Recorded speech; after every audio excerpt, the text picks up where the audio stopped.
Um, I took a walk Monday, and how are you guys doing? I took a walk Monday, and I didn't realize that a week ago Monday, after I came back, once our lights were turned on, I didn't realize that my car lights were well turned on. So, uh, and I had to get AAA, and so we went out for dinner because I thought my dad had heard me. I forgotten that he didn't hear me too well. But anyway, so uh, that was taken care of, and I was able to come home safely. Um, and the only place I can get the bounty selected sizes in Target. It used to be a grocery store, but that I don't know why. We don't because we don't like cutting them up. um, and today we got everything done that we wanted to get done. We did have to come back and get some information, and then once uh, we got that going, everything was okay. Then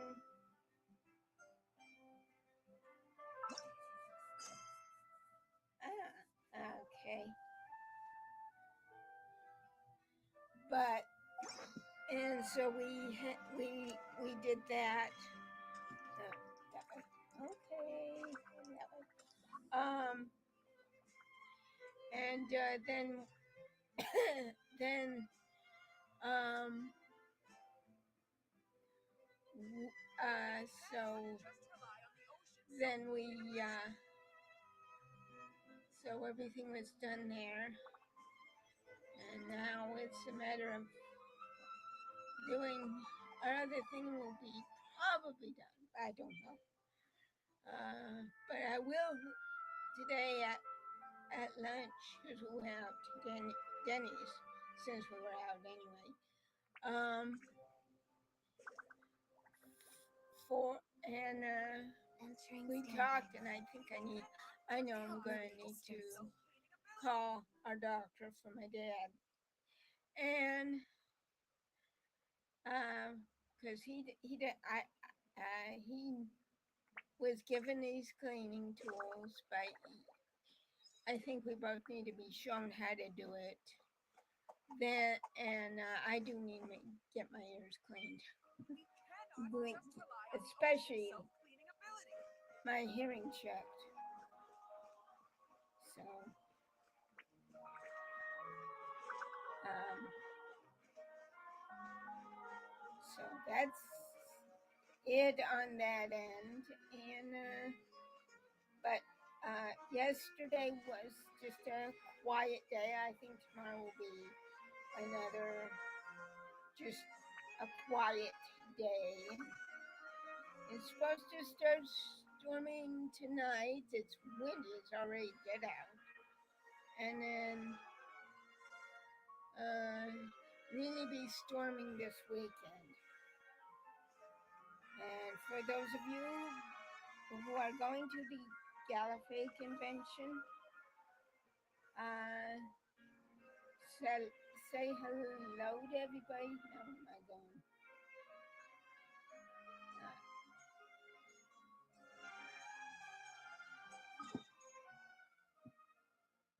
Okay. All the way there? Okay, okay. But in any case, so I'm, uh, so that's what we're doing. And so basically today we're going to be doing the finishing of Furina story quest, doing some lantern rites and some other stuff. I doubt we're gonna have dinner, but if we do, it'll probably be one of my quick fixes.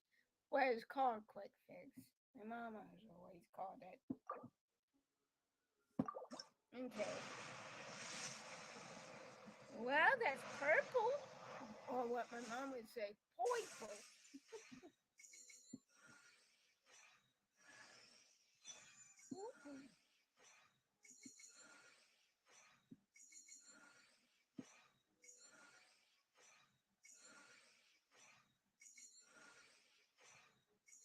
And then I also want to show you. Ooh, cool. Okay. Now, and don't worry if it's purple, because you can also get weapons from here too. But in any case, and I may want to start sharing, start saving up for maybe even Zhao or how much time do I have? Yeah, I may just start saving for Zhao or 4.5 banner. Come on, dummy. Ooh, 8? From 6 to 8, okay. Okie dokie pinokie. And so if it is, it's probably gonna be another quick fix type thing. My dad didn't really have a good night sleep, so when we were at Denny's, I said, "You need to just chill. You can't function really without doing that." Well, thank you.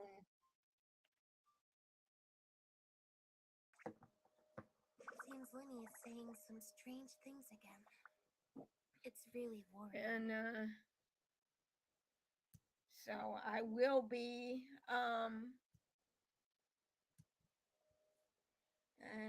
doing that. So let's see. There's no point worrying about the future. Okay.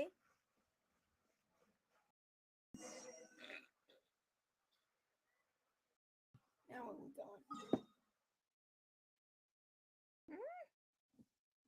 Oh. Yeah, right in there. Okay. Enter.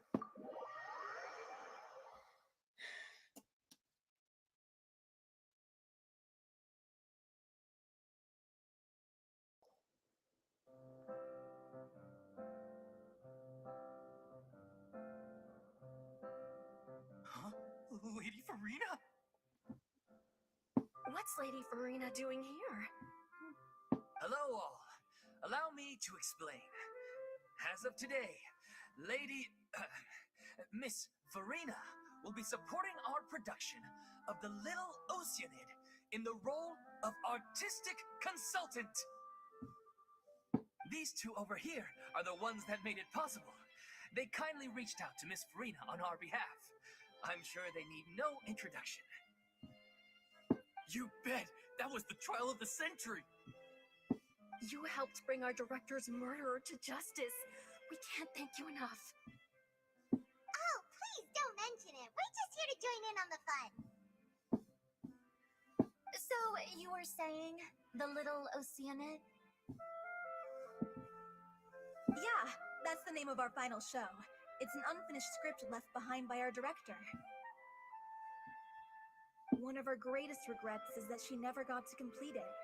So, if we can bring it to the stage and make it a successful show, we can all take some solace in that. Wait, but if it's not finished, then...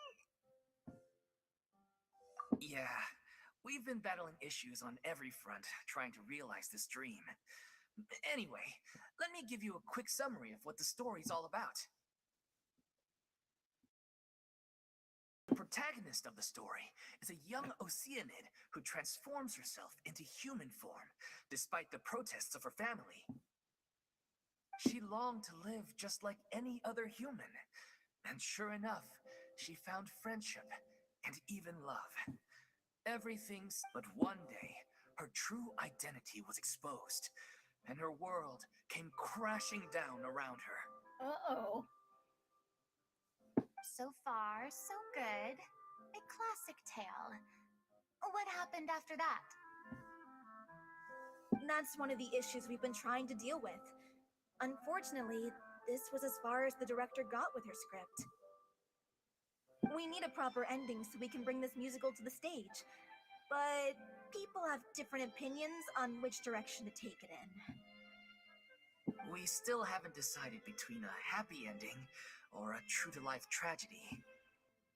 By true to life, you mean the director's sudden disappearance? Yeah, like they say, truth is stranger than fiction. But then there's the question of whether we really want to use the stage to pass our raw pain onto the audience. Exactly.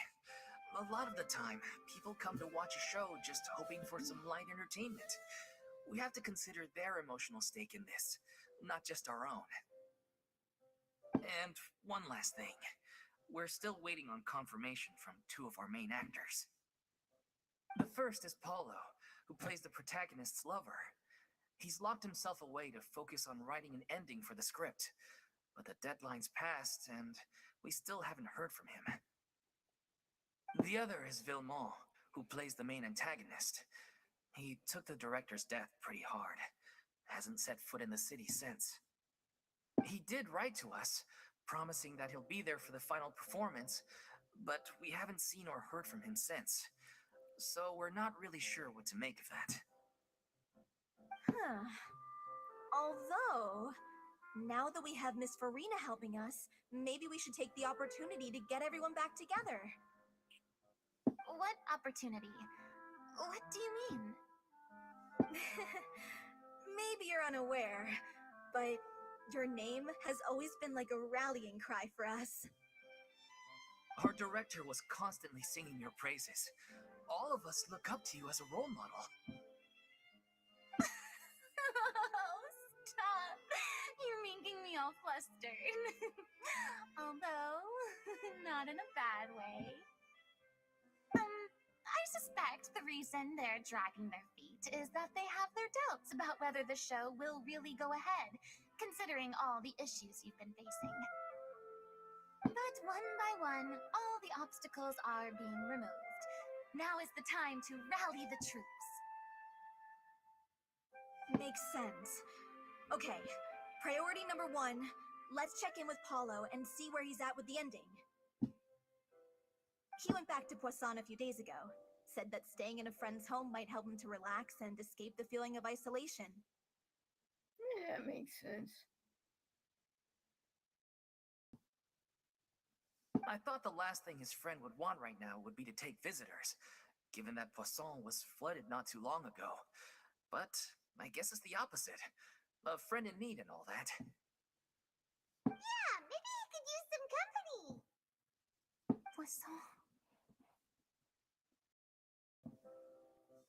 Nothing. I suppose my presence will be indispensable if we are to restore his faith in the show. So, allons-y. To Poisson!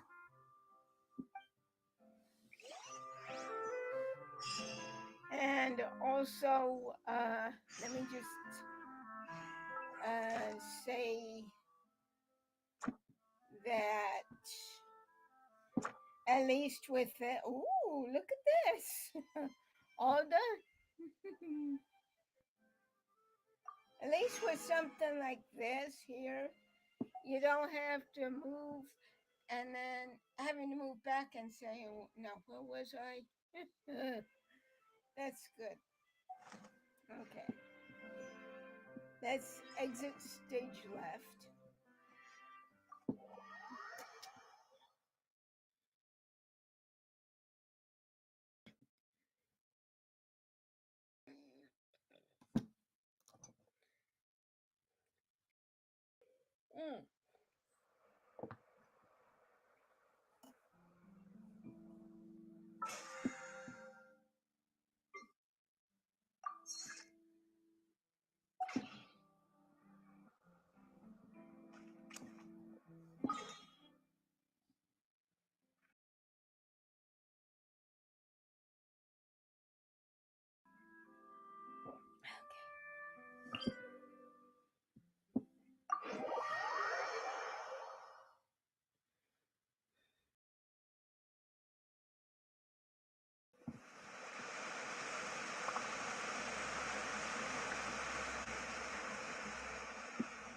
she's more into Brazil since that's her home.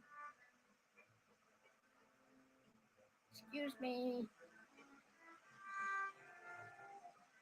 That is her home, so naturally it'll be Navia. And don't worry, I'll get it as soon as I can.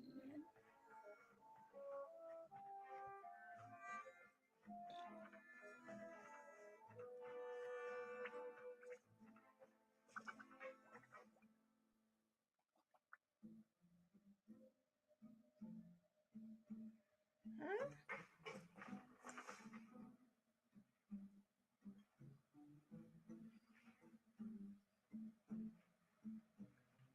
Okay. Uh-huh. Oh, it's down there.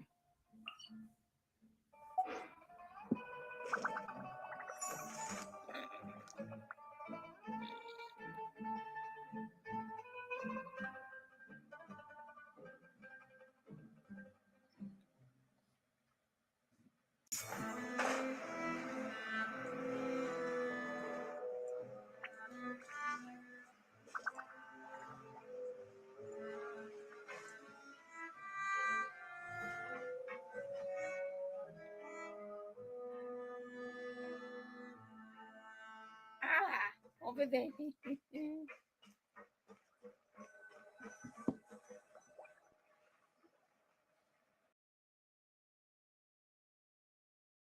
If I remember correctly, this is where he's staying. Who is it? It's me. Is the script ready?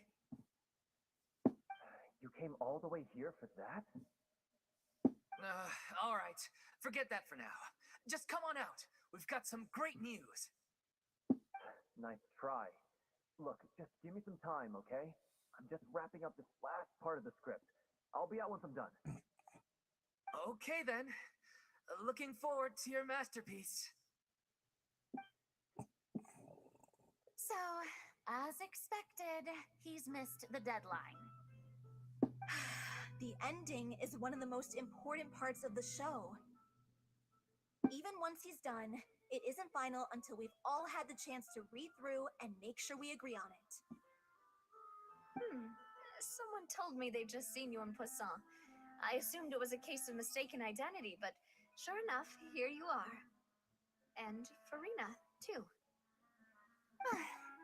I was wondering if we might run into her. So, you're here for Paolo?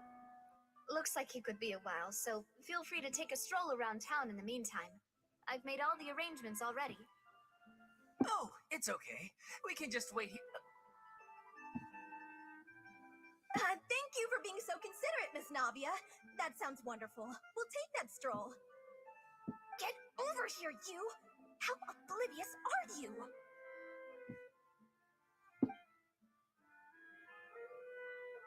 How are things in Poisson now? Any better? Things are on the mend, but it's a slow process. Some people may never recover from the trauma they experienced.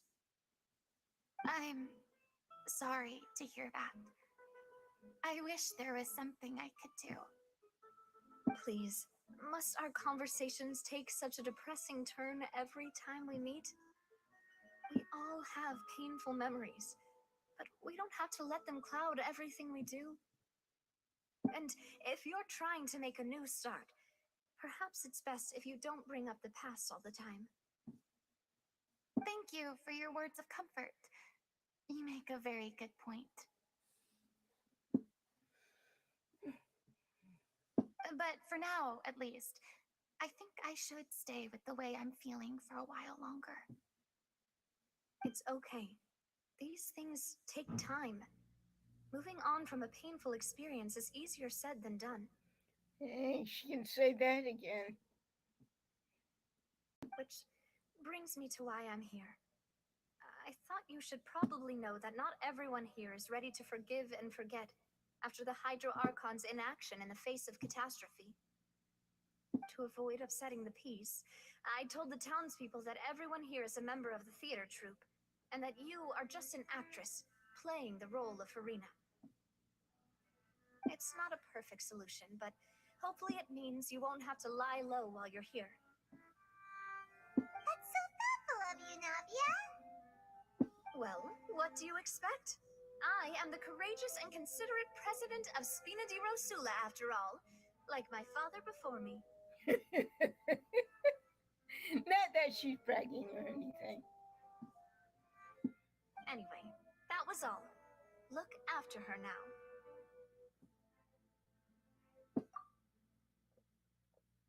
Off we go then.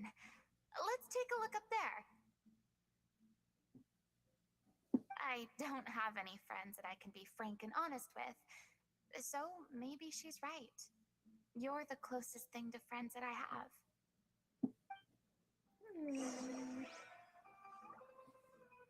Okay, Navia.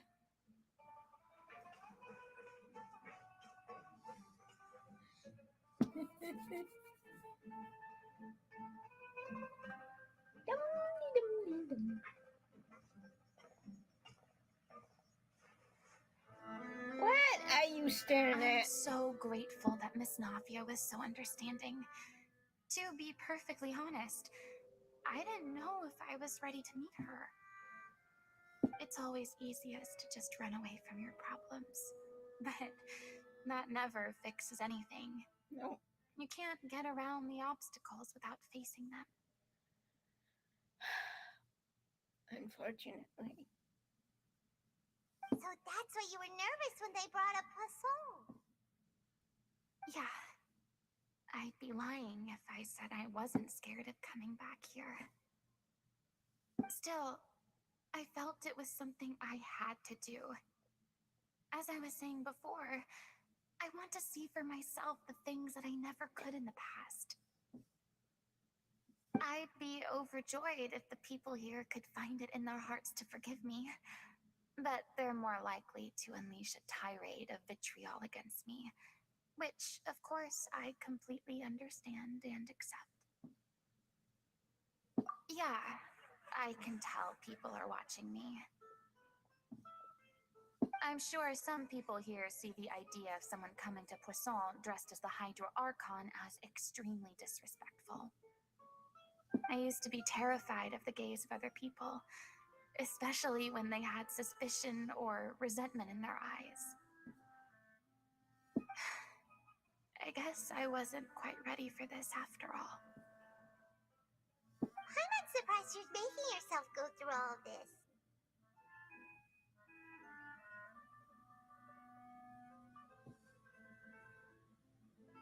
I can't let myself see only the things I want to see.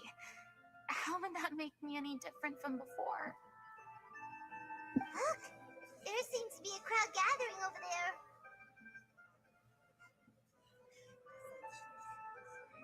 Probably time we made a move. How about we check out Spina di Rosula's ship? We should have a view of the whole of Poisson from there. She's actually wanting to go. And that's a good thing.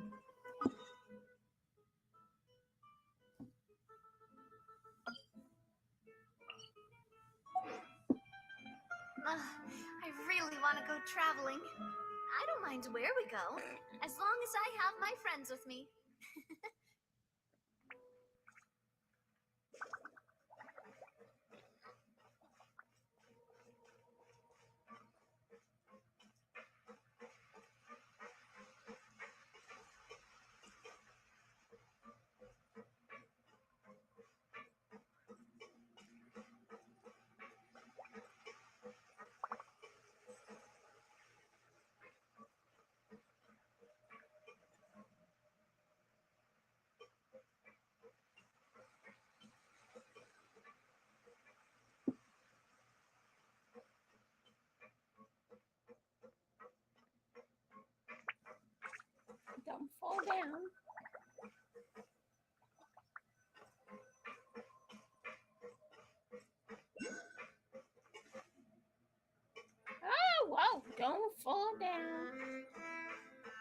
It's you too, Navia. I'm sorry. You probably just wanted a relaxing stroll, and here I am dumping all this heavy stuff on you. We don't mind. It's actually refreshing to see a different side of you. Great. Well, I appreciate your company, so please don't disappear just yet. I don't know whether you can tell, but the years of suffering and loneliness aren't the only reason I have a hard time facing up to who I used to be. As I stand here by the ship, I can't get the images of the rising water out of my mind. One after another, people were taken by the water. All those treasured lives and memories washed out of existence in an instant. They thought their god would protect them. They had absolute faith that when disaster struck, a divine power would save them from harm. And all the while, I played my part to perfection to convince them that was true.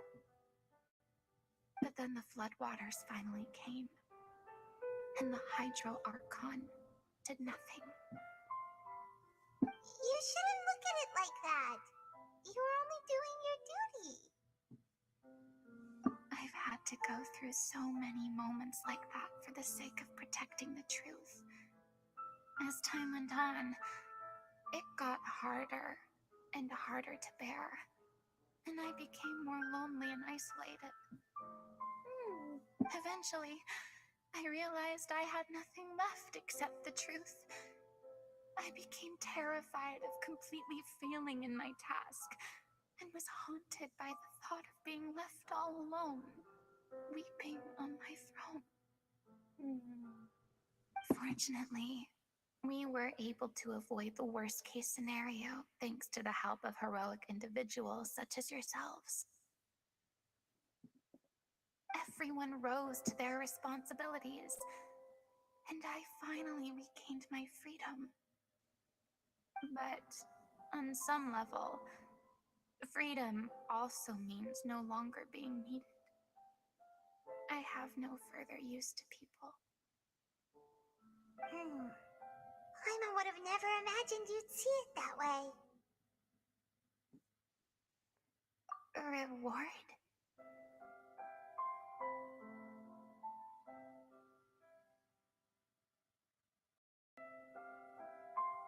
I guess so. And back then, I didn't even dare to dream about having someone to confide in. I was scared of someone recognizing me for who I truly was, and exposing a secret I swore to protect.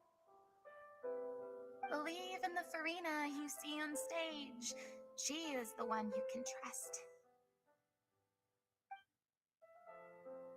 I had to keep all my feelings, all my curiosity about life to myself. No one could be allowed to know.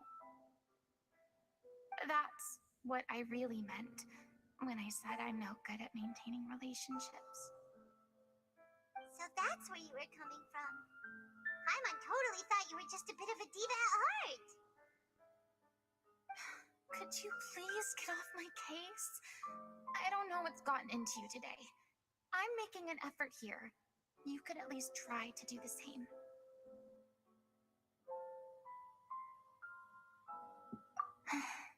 I do. I once had nothing but the truth, and now I'm finally free to live my own life again. And even though I have no idea where I'm going right now, at least the choice is in my hands. Yeah, look at her. She's so happy. And she's able to confide in someone. All right, it's about time to head back. Paulo should have finished the ending by now. Sure. Okay, let's head back and check it out.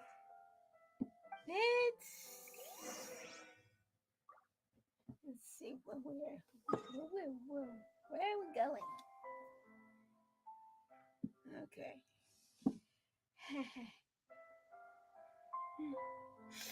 Oh, by the way, that was supposed to be a sneeze.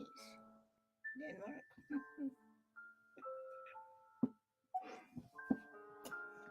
Okay, Pinocchio.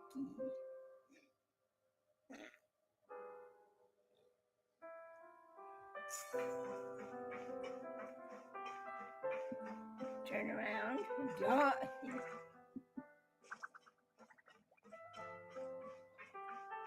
She could be looked at for a long time. But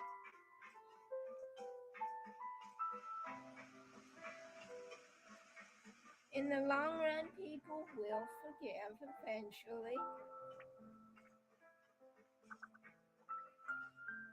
Aha, that way.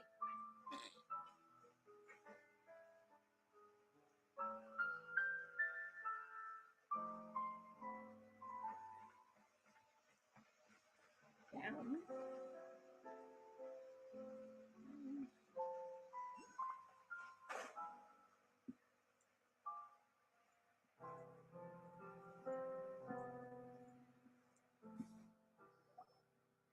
Didn't you say you needed to watch what you eat? You're supposed to be cutting down on fried foods, not Oh. wolfing down copious quantities of fish and chips, you know? Come on. It's not every day we get to dine at Spina di Rosula's expense. Can you believe how generous she is? I'm not about to pass on free food. Good boy. Anyway, my character doesn't need to be slim and good looking. That's your job. Are you kidding me right now? It's not your character's health I'm worried about, it's yours. I've spent my whole life battling the effects of ill health, and it kills me to watch you willingly ruin yours by filling yourself up with junk all the time. Oh no, looks like they're arguing again. I know, Paimon.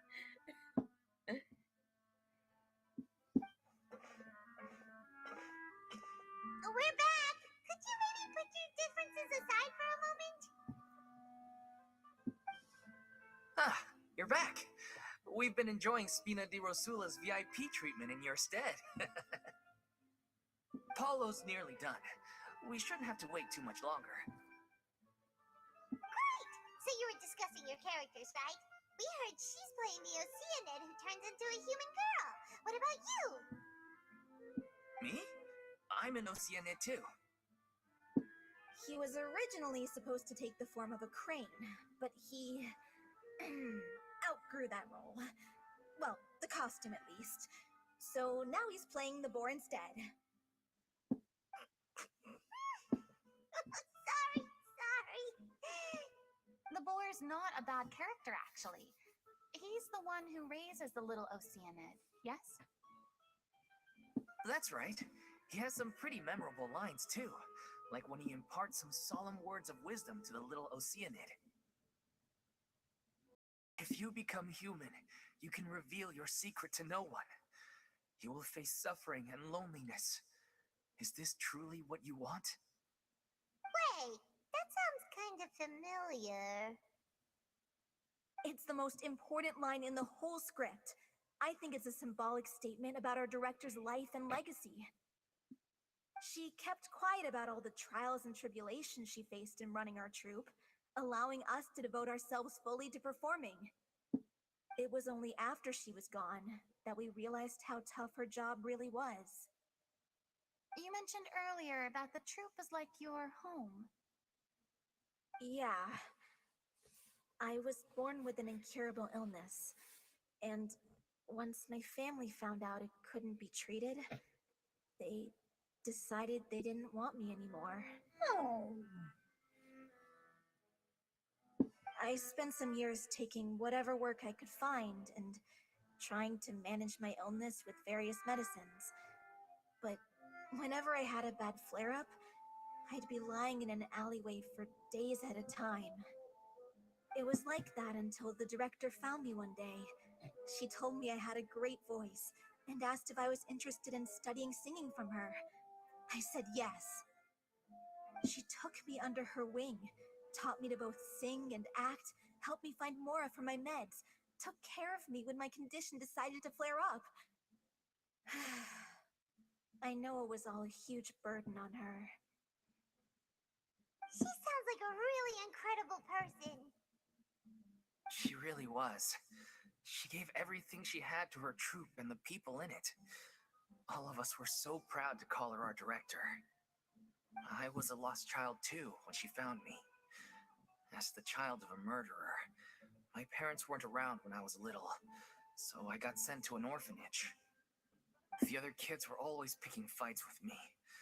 They'd say things like, "Come on, you must be pretty tough if you're the son of a murderer." It was just to taunt me, though. I was an easy target, and they knew it. One day, I got beaten up so bad that I just couldn't take it anymore, so I ran away. I lost all faith in humanity by that point. Thought the whole world was out to get me.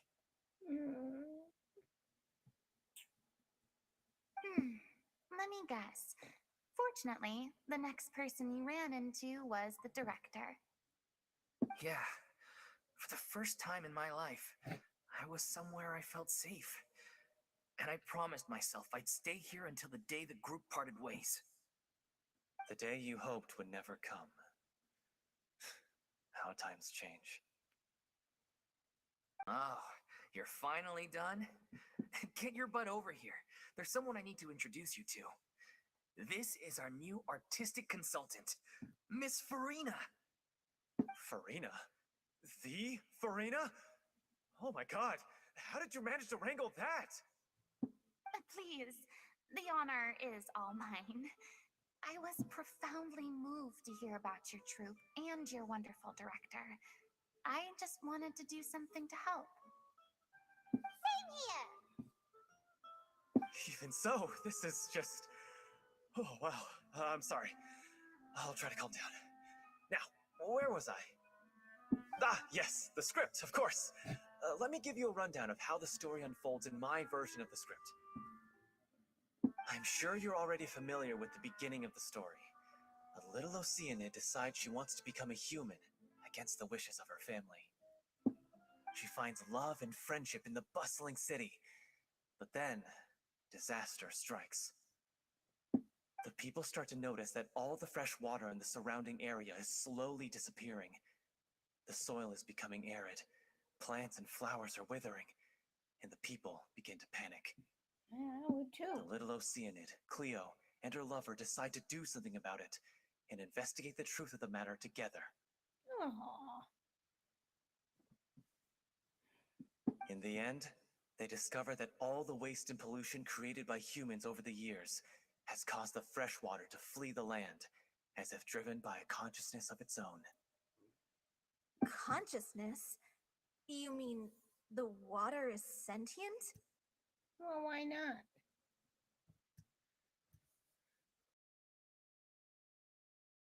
Water as a conscious entity. There's actually quite a few stories that explore this theme. Since the little Oceanid is a water spirit, she immediately understands how the water is feeling. She then tells her lover about her true identity, as well as the truth behind the crisis. Her lover accepts her for who she is, and works with her to find a way to bring the water back. However, unbeknownst to them, there were some people eavesdropping when she revealed her secret. The little Oceanid is accused of being directly responsible for driving the water away, and faces the greatest dilemma of her life. And then? In the end, she makes the brave decision to sacrifice herself to save her lover and the rest of humanity. Huh? But didn't they all treat Cleo like a villain? Why would she want to save them after that? Well, she mainly wanted to save her lover, plus everyone who'd stood up for her. Through her love for her human partner, she was able to find an even greater love, one that extended to all of humanity. Surely the biggest strength of Cleo's character. There's actually something else that bothers me. You know the protagonist is supposed to represent the director, right? And she never had the chance to become a hero in our world. If we're serious about dedicating this show to her memory, we should make the ending as true to life as possible. What about if the little Oceanid is hounded to death by people who hate her, her lover makes sure her secret never gets out, and humanity continues down the path to extinction? That sounds like too cruel of an ending to me, and perhaps a little irresponsible to present to the audience. That ending would be a perfect mirror to Director O'Reilly's death, both arbitrary and meaningless. On the day when she went missing, Director O'Reilly had instructed us all, somewhat out of the blue, to leave the Court of Fontaine and wait for her outside the city. We waited and waited at the rendezvous point, but she never came. By the time we returned to the city, she disappeared without a trace. We looked for her. The Gardamex looked for her, but she was nowhere to be found. Increasingly, all the signs seemed to point to her being the latest victim in the serial disappearances case. The director was the kindest soul in the world, yet she was senselessly sacrificed for the sake of a so-called experiment by someone who had nothing to do with her at all. But doesn't the way she suddenly told you to leave the city suggest that maybe she had some sense of what was about to happen? It almost seems as if she was moving you to safety. I've been trying to follow up on that ever since, but all my efforts so far have turned up nothing. Villemont might know something, but he won't open up to me. Villemont? The one who's playing the role of the villain? Yeah. He's been overwhelmed by grief. I think the director's death hit him hardest of all. Grief? Guilt, more like. Also, I have a hard time imagining that anyone took it harder than me. Because, well, speaking of the play being true to life, I was deeply, madly in love with O'Reilly. What? You kept that one quiet. It's time to be upfront with you all. No more keeping secrets from each other. We'll never be able to agree on the ending if we can't be honest about how we feel.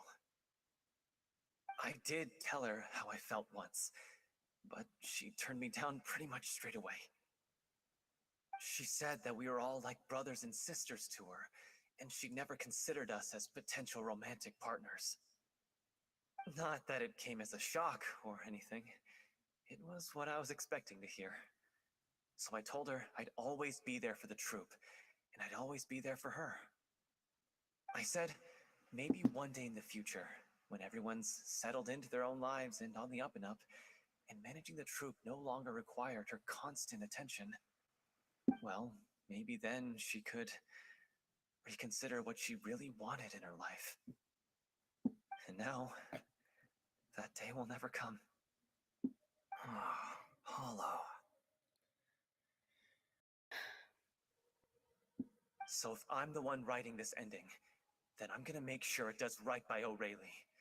I won't let anyone get in the way of that. In that case, you have to straighten things out with Villemont once and for all, face to face. We've all had our differences of opinion over the ending, but those two have never seen eye to eye on anything. One of them has to compromise if we're ever going to reach a final decision. Well, if that's where we're at, looks like it's time to go visit Villemont. Are you ready to face the truth? Honestly, I'm slightly terrified. But for the sake of our final performance, I'll do whatever it takes. Funny you should ask, though. You really do get what I'm going through right now. I certainly do. Come on, everyone. Allons-y!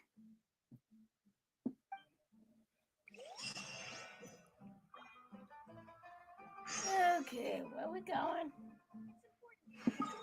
We are going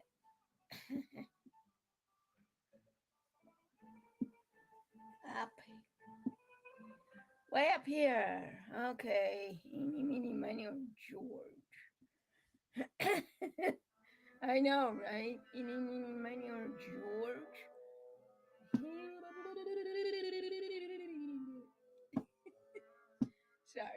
couldn't resist.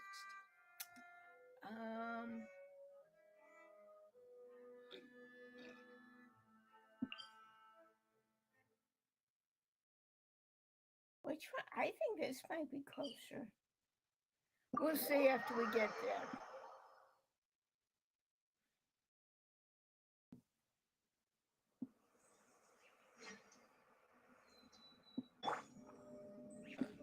Ah, there it is.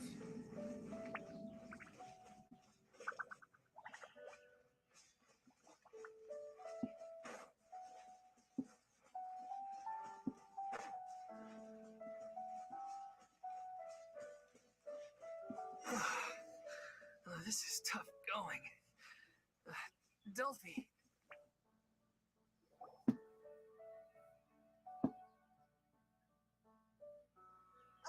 As if this journey wasn't tough enough already without a roadblock. Don't worry. We should all be fine with the traveler here. We don't need to take a detour. Wait, why are you all looking at me? You're not seriously expecting me to fight, are you? We're just curious, that's all. I don't think anyone's ever seen Furina in a fight before. Yeah, but don't you remember why?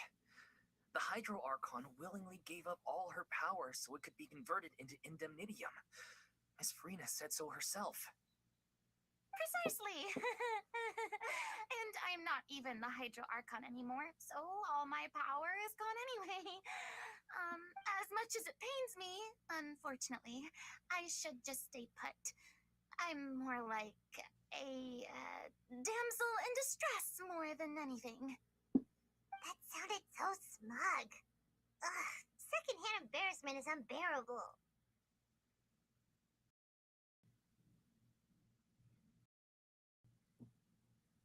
C'est la vie indeed.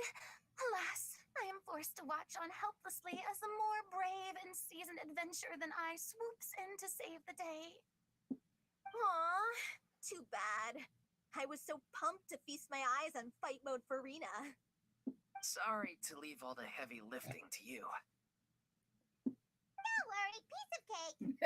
We'll be right back. Okay. Trip on up.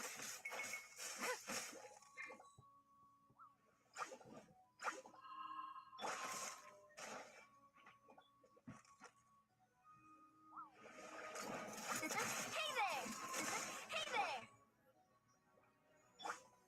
Say cheese! Surprise! Bow your head. An oversight on my part. My camera's still working.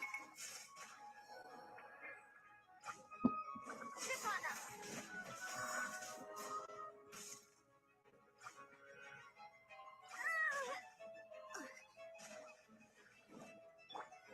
Settle down. So through a matrix. When the tide comes in, I shall return. Let's revive them and do that again. Okay, first of all, okay, there's where everybody is. And we're gonna have to bring our team in. Food.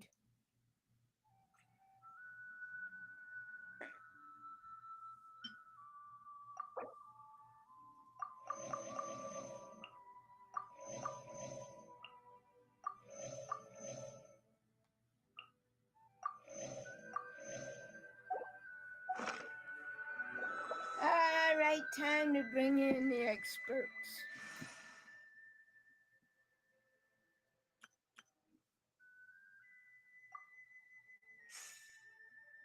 Speaking of which, I think this is... Well, we'll keep as is.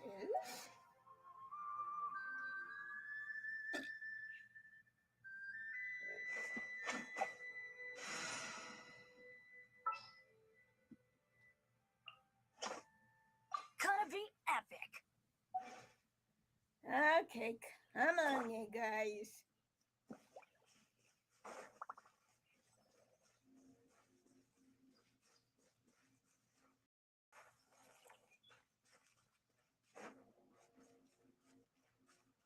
Benny, why not fly?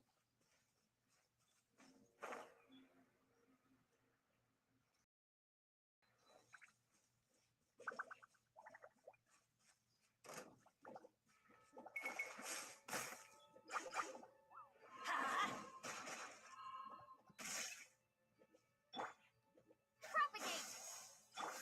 Oh, so sorry. Rain outlines your fate. Everybody stand back!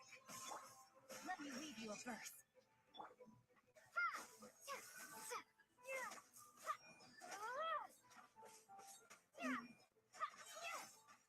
Spring forth! Cool it. Why do they never miss? Know my sword. Propagate!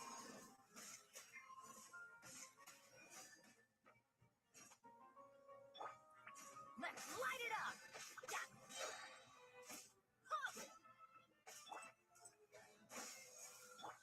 I'm going in! Witness the power of Gua.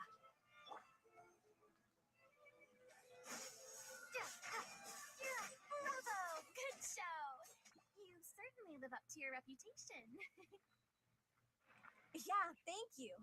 Anyway, the path is cleared now, so onwards and upwards.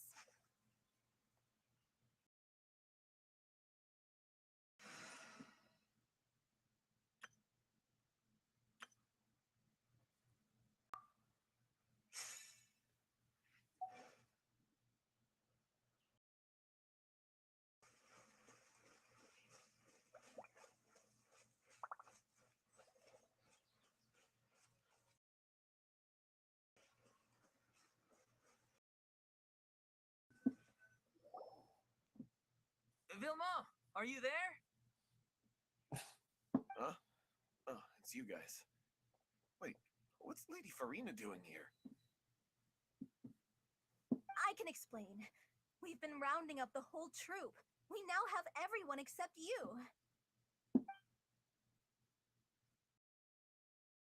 So, you think knowing the truth about the director's disappearance will help you write an ending to the script that pleases everyone? I care just as much as everyone else about making the Little Oceanid a success. That's why I wanted to wait until after the show. If I open this can of worms now, I just don't want to make things difficult between us. We're supposed to be a unit when we're on stage. Vilma, avoiding the truth will not help anyone. Unless you mean to suggest that Aurelie's death had something to do with you. I don't want to talk about it. Listen, Vimal. I used to think that my love for Aurelie was a point of shame. I never brought it up to anyone. But now, I've made up my mind to put it all on the table. I'm prepared to face everything, to sacrifice everything for the sake of the show. The Little Oceanid cannot be complete unless we do justice to Aurelie on an emotional level. This is why people think of you as not being the smart one. As you all know already, the troupe was kept afloat not from ticket sales, but donations from the audience. Of course, that was nowhere near enough. We took on side jobs when we weren't performing, but even then, the troupe's financial situation was pretty dire. So, anyway, one day after a show, a merchant came to me and offered us a huge sponsorship. In return, we just had to provide the audience with their drinks during performances. It seemed like a win-win, so I said yes to it on the spot without consulting the director. It was only when the merchant came to deliver the goods that I realized the drink in question was synth.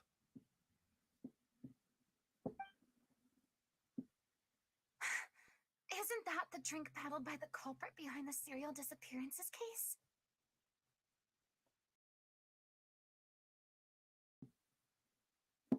I freaked out when I saw the boxes. And I told the director everything right away. She was completely shocked as well. But she didn't reprimand me for making the decision without consulting her. Instead, she contacted the merchant and stated that the troupe could not agree to this collaboration. The merchant was furious, berated us for going back on our word, and threatened to sue us for damages. The amount was astronomical. There was no way we'd be able to pay. And then? I was going to sort it on my own, but the director stopped me. She said that this was an issue for the whole troupe and it wasn't my fault. But things only got worse from there. The synth merchant just wouldn't let up, and then suddenly the director told us all to leave the city one day. I knew then that things must have reached a boiling point. I admit this whole thing was my mistake. I didn't dare to tell any of you the truth back then, and after the director disappeared, I was even more afraid to say anything.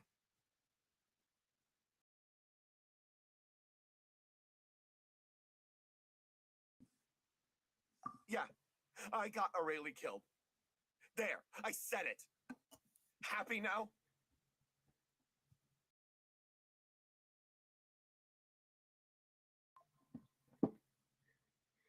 Oh, thank you. FU. FV. Thank you. Thank you. And I appreciate it. Hey, don't say that. You traitor! You knew Aurelie was in danger. Why in God's name didn't you tell us? What do you mean? You were afraid? This was a life and death situation. We could have saved her! How could you be so stupid? Uh-oh. Please, try not to get too worked up. Yeah, listen to him. You need to stay calm. Stay calm? How can I stay calm? This guy got Aurelie murdered. She was the love of my life. And he has the gall to try and high-road us, claiming that he kept his mouth shut for the sake of the show. How about taking some responsibility for what he's done? All I can say is I'm sorry. Truly. I wanted to apologize to everyone in the troupe, but that won't bring back the director. What good is my apology now? I'm just a coward who made an awful, terrible mistake that I can never take back. Beat me up if you want. Kill me if you prefer. It's what I deserve. End my life so I can meet the director and apologize to her in person. Get out of my sight. Go, get lost. I don't ever want to see your face again. That's enough! You've screamed and shouted at each other for long enough. Now pipe down, both of you! Yes, ma'am. They don't yes, ma'am, her. I don't know what they're gonna do. Can you stop conflating the show on stage with your real-life relationships in the troupe? You keep saying that you want to use this final performance to pay tribute to your director and celebrate her life. How can you do that if you're just using it as an excuse to vent your own emotions? You're right. I'm sorry. On stage, the lead role is the focal point of the audience's attention. And you're all used to seeing the director as the heart of the troupe. But in her own life, her greatest desire wasn't to be the center of attention. I could tell how much she loved you all, and how much she loved the troupe. What she wanted was to build a warm home for all of her brothers and sisters, to shield you all from the storms that rage in the world outside. That's how you should remember her, and that's what you should be celebrating. I understand why you're trying to make her the hero of the story, but Isn't she your hero already? After everything she did for you? Yeah. So think hard about what that means. And then think again about what you hope to achieve by arguing with each other. If you really hate each other and can't reconcile your differences, then you could just call it quits now. Why bother with the final performance if the group is already fractured? But you can't bring yourself to do that, can you? You care too much about Director O'Reilly and the home she built you all to let go. What are you laughing at? I don't see what's so funny. Sorry, I didn't mean it that way. It's just that, for a moment there, it felt like our director was back with us again. If she'd seen Paulo and Vilmont at each other's throats like that, she would have scolded them exactly like you did, in that same stern voice. Really? But she sounded like such a gentle person. Of course she was. Even her harshest lectures came from a place of kindness, and it showed. She really was a truly outstanding person. What you said, it really puts everything into perspective. I'm truly sorry. I really meant for this to be a genuine apology, but I ended up making it all about me and my self-pity. It's all right. Let's save all this for after the performance. So, the ending. What are we gonna do about it? Clearly, everyone needs to take a step back for now and reflect on what really matters. When emotions are running high, things get lost in the fray. The end of the story needs to focus back on O'Reilly herself. She's the true star of the show. What do you mean? The Traveler is right. You once investigated that underwater synth base and recovered items belonging to the victims. If you could find anything that O'Reilly left behind, perhaps we can get a better sense of what she went through in her final days.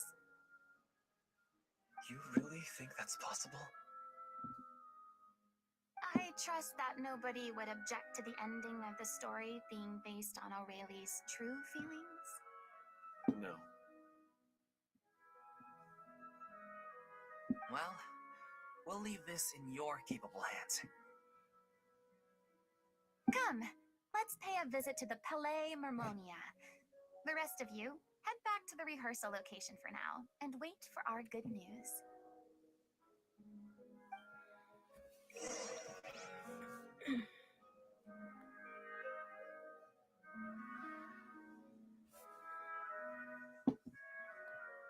That's his neck of the woods.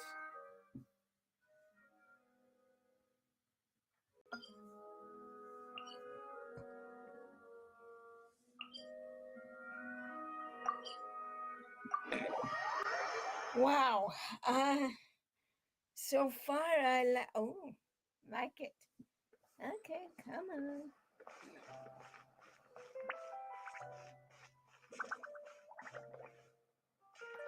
Open sesame.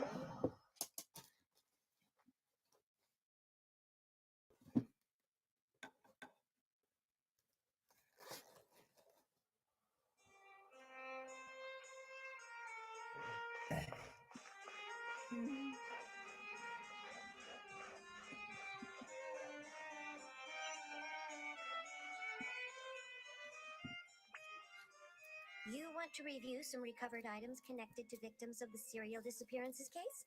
But, that case has been closed for quite a while now. Still, since you were the ones who discovered and submitted the evidence in the first place, you don't actually have to submit an application. Okay, please hold on. I'll have someone dig them out. She's so cute.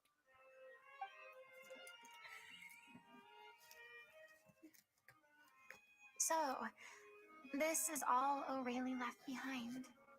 Just whatever she was carrying on her person and this tattered old notebook.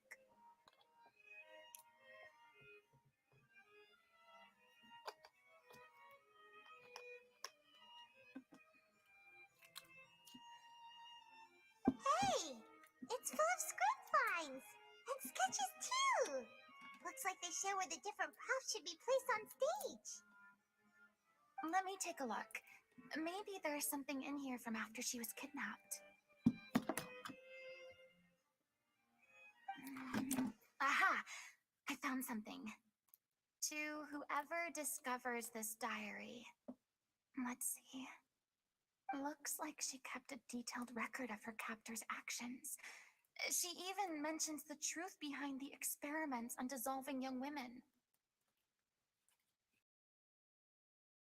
If we'd had the chance to examine this notebook carefully back then, it would have been a conclusive piece of evidence proving Vachey's guilt.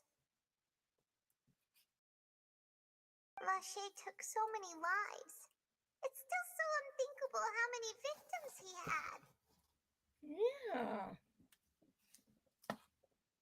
I guess O'Reilly must have written all of this down in the hope that her records would one day be of use to investigators. Wait, it cuts off. Her handwriting here gets patchier and more illegible by the line. She probably didn't have much strength left. Her final words are... I'll let you read them for yourselves.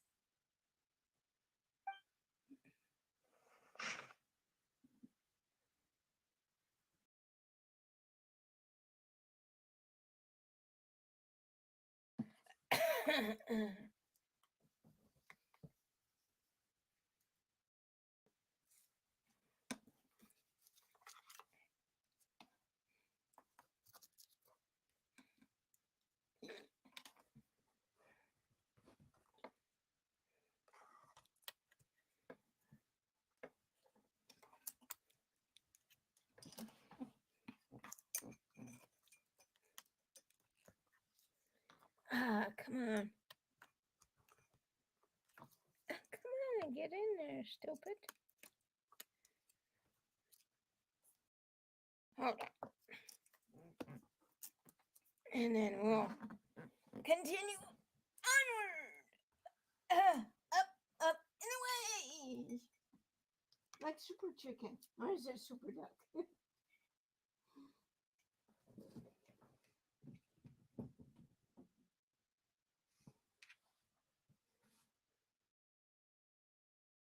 There we are. Alrighty.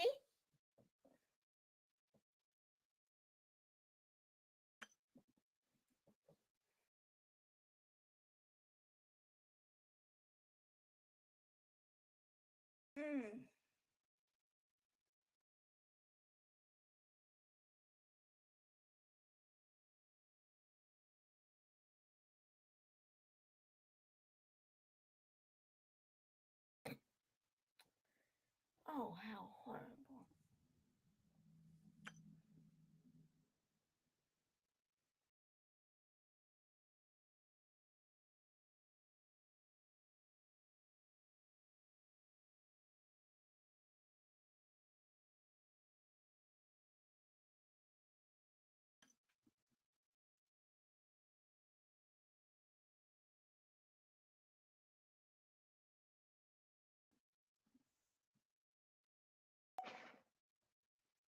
She was so terrified.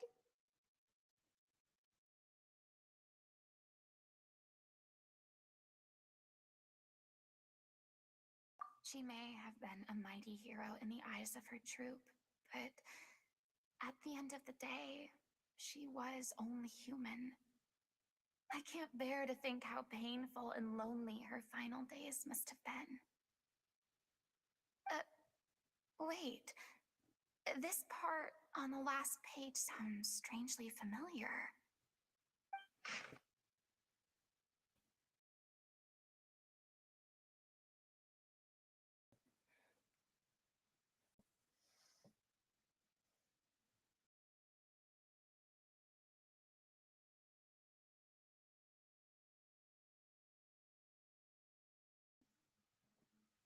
If you become human, you can reveal your secret to no one. You will face suffering and loneliness. Is this truly what you want?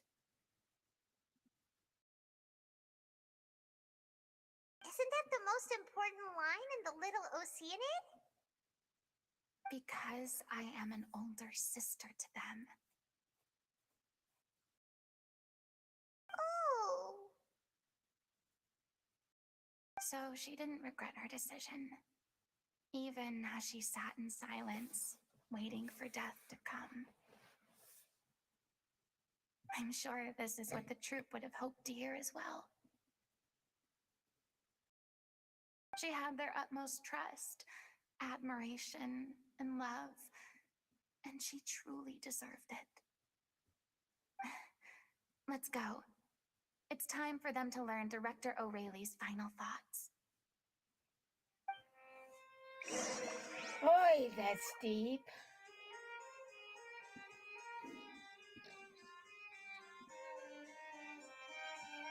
Come on.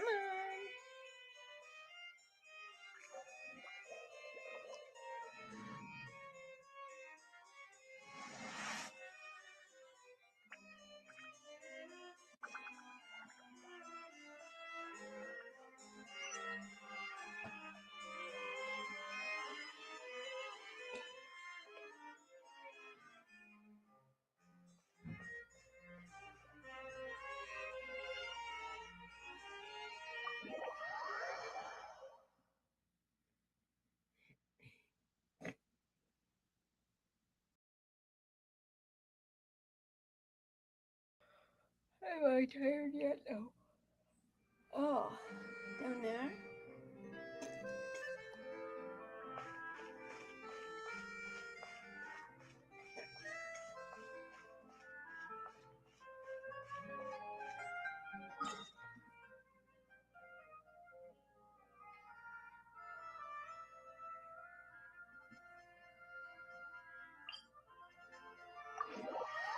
Yeah. It's easier.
She deserves a hero's farewell. If that's the only way to convey to the audience the courage and selflessness that she showed in the face of death, then it's a meaningful way to end the story. Even in the last moments of her life, she was still leaving a trail for others to follow. She did her best to protect as many people as possible, even if it meant sacrificing herself. We know what choice our little Oceanid would have made now. I don't think any more discussion is necessary. Well, Vilmont, if we put the past aside for now, do you think you can bring yourself to go ahead with the show? I will channel all my regret and put it into my performance to make this a show worthy of our director. I won't ask for your forgiveness, and you don't need to worry about my feelings. This final farewell show should be about Director O'Reilly and her alone.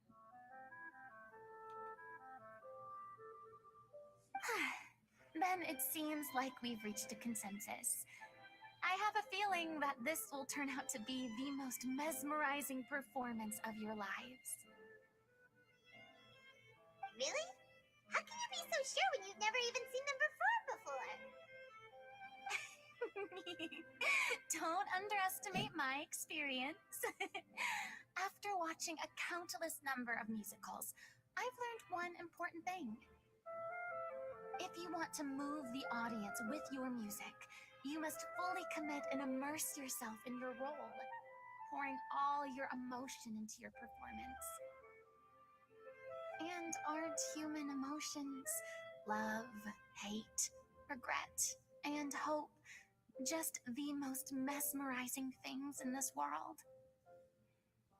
I don't believe anybody could be more committed to bringing this story to life on the stage than they are now. Thank you for the vote of confidence, Miss Furina. And thank you for supporting us through all this. Then, let's not delay things any longer. We need to discuss the details of the ending and get it nailed down once and for all.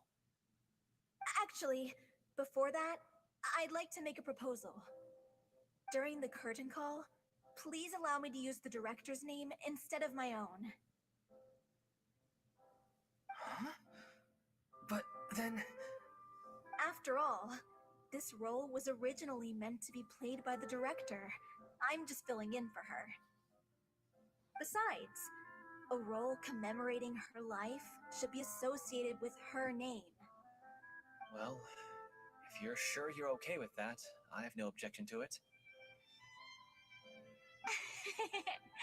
Now we're talking like a serious acting troupe.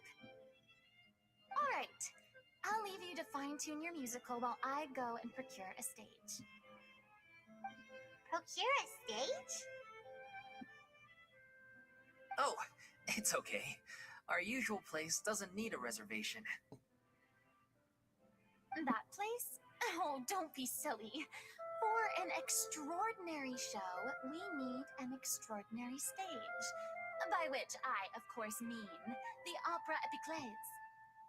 Whoa, wait, what? No.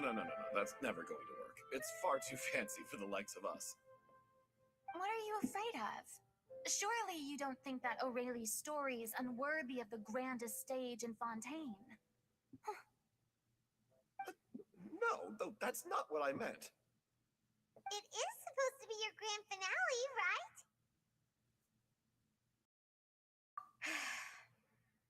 I have no problem with it then. How about the rest of you?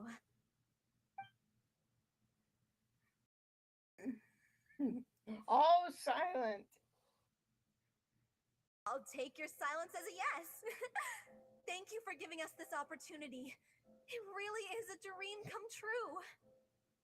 Well, then don't disappoint me. If you mess this up, it'll reflect poorly on me too. Come on, we'll need to get the go-ahead from Nervilette. I know just where to find him. Oh, all right. Where he put himself? Exit stage left. All right. Where did he put himself this time?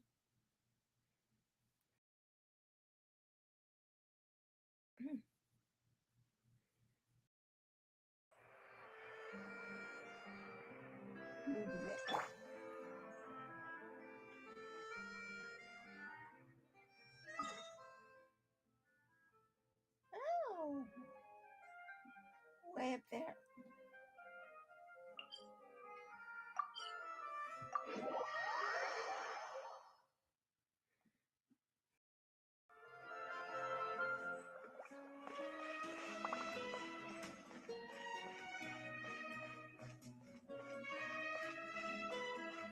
Hey, look at that! Looks like I guessed right. You were just guessing?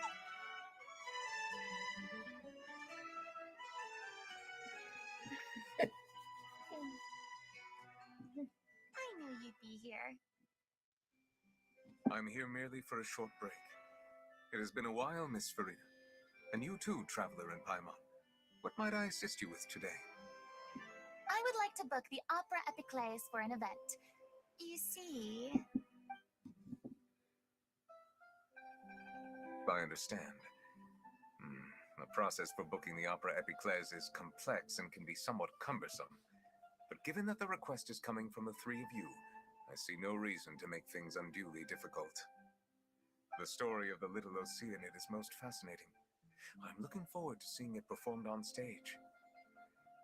I will say, however, that I am surprised to see your passion for the performing arts rekindled after all that has happened. what do you mean? Do I look excited? Yes, and this is the first time that I've seen you like this since your departure from deityhood. At first, I just felt bad about rejecting them, so I wanted to learn a little bit more about their situation. But one thing led to another, and well, here we are. In the past, we sat in our high chairs in the court, giving our opinions on isolated cases, all while knowing very little about the human stories behind each and every one. Maybe it's because I finally become an ordinary person and gained my freedom, but I've developed a great sense of curiosity about their lives. I am truly delighted to see you find a new lease on life. Now that you've regained some confidence, have you had any thoughts regarding a return to the stage? Why would you suddenly ask a question like that? Well, if the Little Oceanid turns out to be a great success, it will no doubt become a classic.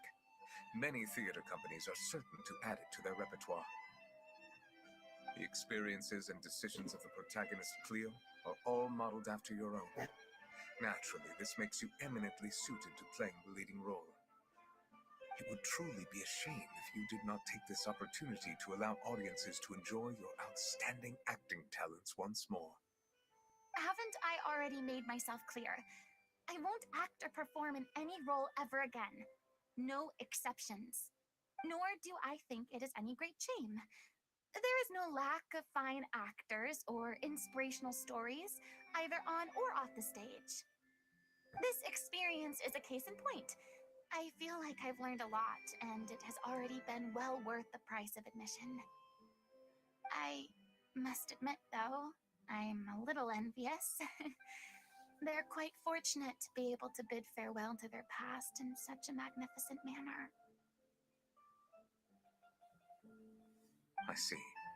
Well, I'm glad to learn that you have found a role to play that you enjoy, be it on the stage or not. I sincerely hope the show will serve as the grandest of finales.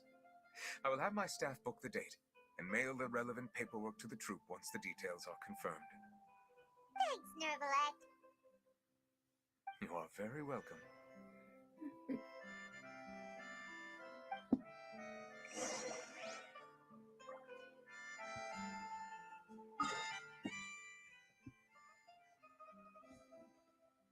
Okay.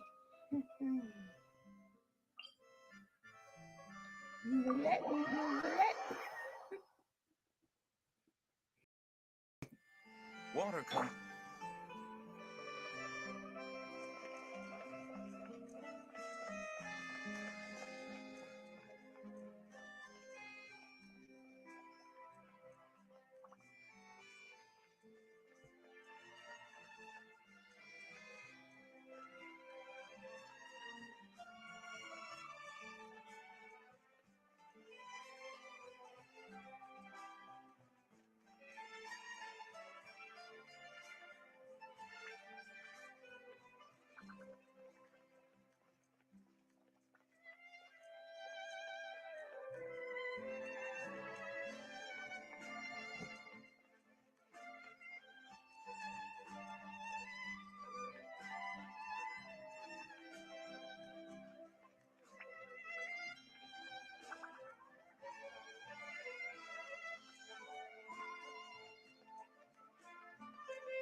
Well, it's not as windy as, and the tree is Good news, leaning everyone. It's done. The Opera Epiclese is booked. Thank Thanks to my eloquent and impassioned speech, Monsieur Neuvillette was moved to provide us with a fitting stage for this special performance. We've had to fight every step of the way for this opportunity, but we now have all of the ingredients necessary to stage a truly spectacular performance. A touching story, a magnificent venue, and last but not least, a passionate and dedicated cast. Now, let's work together and make this show the best it can be. This is truly wonderful. The sooner we can finalize the ending, the more time we'll have to rehearse. Fiamma and I just went over some parts of the script and tweaked a few things. I think it's really going to resonate with the audience now. Wow, you two had a constructive conversation? That's great! Communication is vital to any good performance. Look at us. We've come so far. I never could have pictured this scene a few days ago. It's amazing! Even though Furina's still being a bit of a drama queen about it all, she's really fired everyone up! Please feel free to give us any comments or suggestions you have. We really value your input. Hey, Loic, get over here. Time to practice the opening number.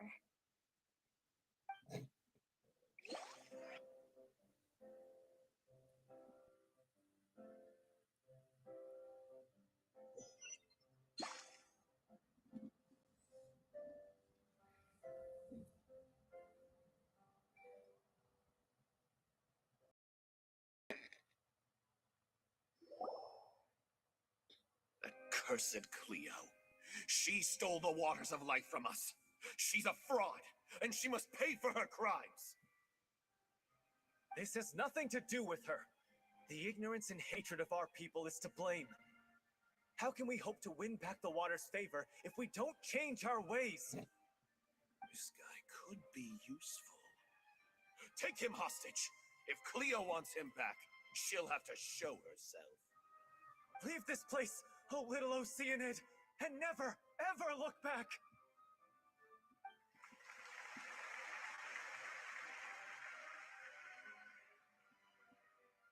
Wow.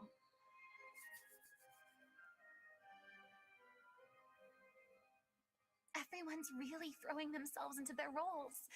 I haven't seen such a fine performance in a long time. If only... What should we do? It's almost time for her to take the stage! Why does it have to be now? Hey, what's going on? You're due on stage any second now. Oh no, not again. But why? What about your new meds? Did they stop working? They've been getting less and less effective over time. I've had to keep increasing my dose. What? I thought they'd cure it. So they were only managing your symptoms? I figured whatever it took to get me through this final performance. How could you do this to yourself? And after that lecture you gave me about not looking after my health. I'm sorry. I've let everyone down. You... This is a conversation for another time. How can the show go on without its star performer? Miss Furina, I'd like to make a request of you. Say no more. If you're sick, you need to rest. I know what you're going to ask. Loic, your character has no more scenes, correct? Oh, yeah. I think my scenes are all done. Although, I do have one more line. But I guess another guy in the troupe with a similar voice register could take it. Why? Please take Dulphie back to her place to rest. I'll sing the finale. From the sublime to the ridiculous. After all that, everything's come full circle. Thank you, Miss Furina. I'm so sorry to put you in this position after everything you said. Never mind. What's done is done. It's really my own fault for getting in too deep. No one likes regrets, myself included. Leave it to me. I've watched you rehearse so many times that I've learned Cleo's part by heart. I do not doubt your acting skills, but please allow me to ask just one more question. After all, this show is dedicated to the life and legacy of our director. What, in your opinion, is the reason Cleo shines so brightly? It's her pure heart.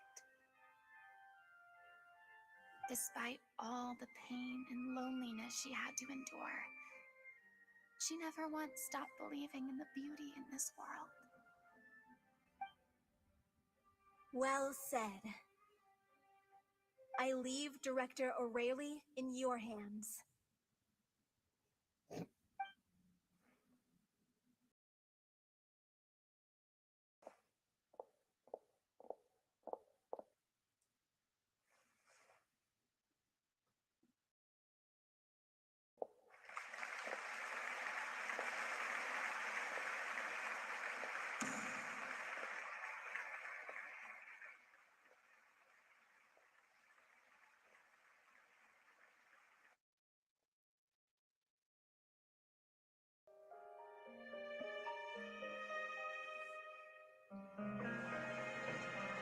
Is she here yet? When will she get here? She's not coming! You're wrong. She's here.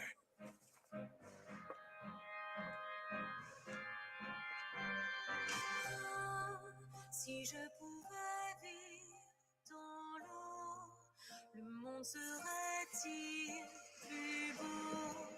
Me pardonneras-tu jamais?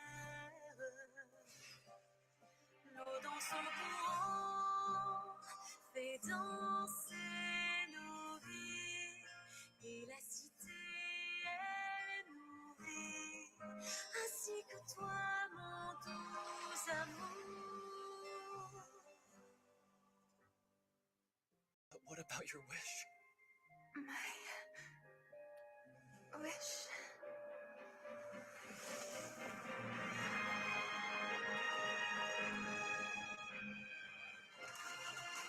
If you become human, you can reveal your secret to no one. You will face suffering and loneliness. Is this truly what you want? Le grand amour ne suffit pas, seul un adieu fleurira. C'est notre histoire de vie, douce et amour. Je serai toujours là, à voir le monde et sa beauté. Et ça ne changera jamais, jamais.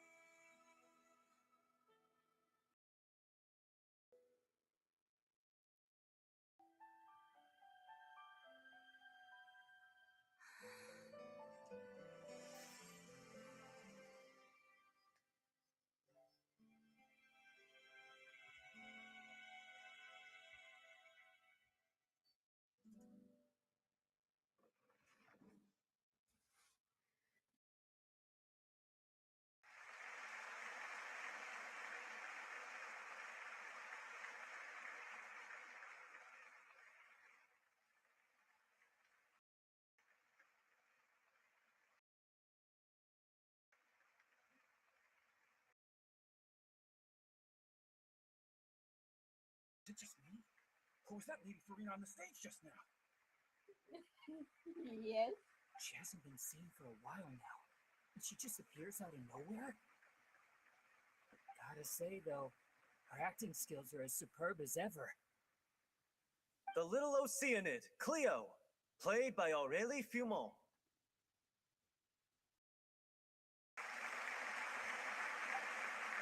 Wait, that's not her name. What's going on? I don't know. Maybe it's just a doppelganger. I've spent a lot of time out of the spotlight, and they didn't use my name during the curtain call either. Hopefully, not too many people recognized me. It's too bad that I had to break the one clear rule I'd managed to make for myself, even if I had no choice. Still, I have to admit that, despite everything, it felt good to be back on the stage again. Finally, we would like to give a special thanks to our artistic consultant and event coordinator, Miss Furina. Hey, that's not what we agreed on. Oh, so it was Furina after all. She's back.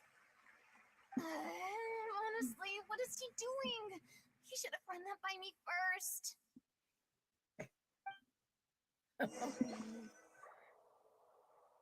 All right, calm down. Don't be mad.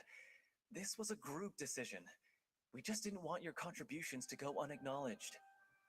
After all, it's been the rule in Fontaine since ancient times that everyone's work, visible or invisible, is equally deserving of recognition. Yes, I know the rule, but it should still be applied on a case-by-case basis. I wasn't ready for this yet. It's no big deal. What's the worst that could happen? Oh, yeah? Well, since you think it's so easy, you can sign them for me. This is a great chat and all, but can we talk about that crazy thing that happened during the show? It nearly gave Paimon a heart attack. Paimon flew over to where she was supposed to be and was about to drop the prop vision, and then suddenly, a real one popped out of thin air! Oh, that. I've got no idea what happened there either. But hey, it worked pretty well, didn't it? I'll bet the audience has never seen such a realistic prop. Wait, what about Dolphy? I wonder how she's doing. Oh, let's go check on her as soon as we finish clearing the stage. Yes. Plus, she'll definitely want to hear how the end of the show went. If nothing else, we can safely say that we accomplished what we set out to do.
That was so much fun.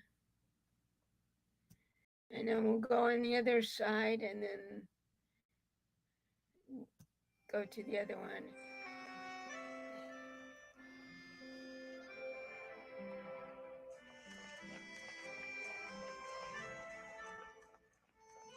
And check on that.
you're back.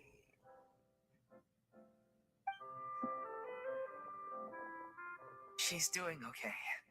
Her condition stabilized after taking some of her original medication. From experience, though, I'd say she still needs a few more days of rest. How did the performance go? Was it a success? Did the audience like it? You'll be glad to know it was fantastic! Also, you're not gonna believe what happened while Furina was on the stage. You'll probably be able to read all about it in the Steambird first thing tomorrow morning. That's wonderful. I'm so sorry I failed to see it through to the end. I guess I was wrong to try and tough it out to begin with. Don't worry about it. Like they told me after announcing my name during the curtain call, everyone's work deserves recognition. Even though you couldn't see it through to the final scene, the audience was very impressed by your performance. It's safe to say that you made your mark on this memorial show. Well, one way or another, we did it. I've had bad luck ever since I was born, so I never expect things to go smoothly in life. I'm just happy to know that we went out on a high note. That's all that matters. Blaming your bad luck again, are we? Maybe if you didn't push yourself past your limits so much, your illness wouldn't be flaring up all the time. Oh, don't you start. I don't have the energy to argue with you right now. Aw, you two clearly care a lot about each other. I don't know what you're talking about. You mean we never stop arguing with each other?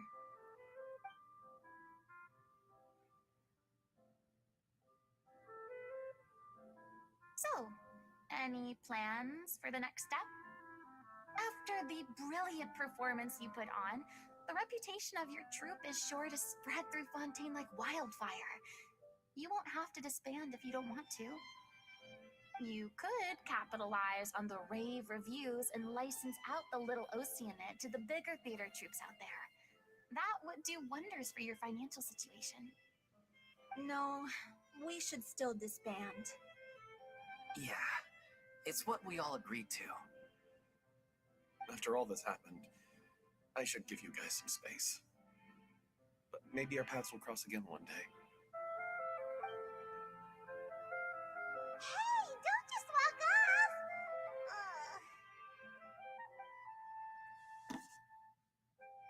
I still want to keep performing, so I might join another troupe. After watching Miss Furina's performance, I think I'm starting to understand our director's infatuation with musicals. You should do it. It suits you. I'd originally hoped to keep performing too, but I don't know if my health will allow me to.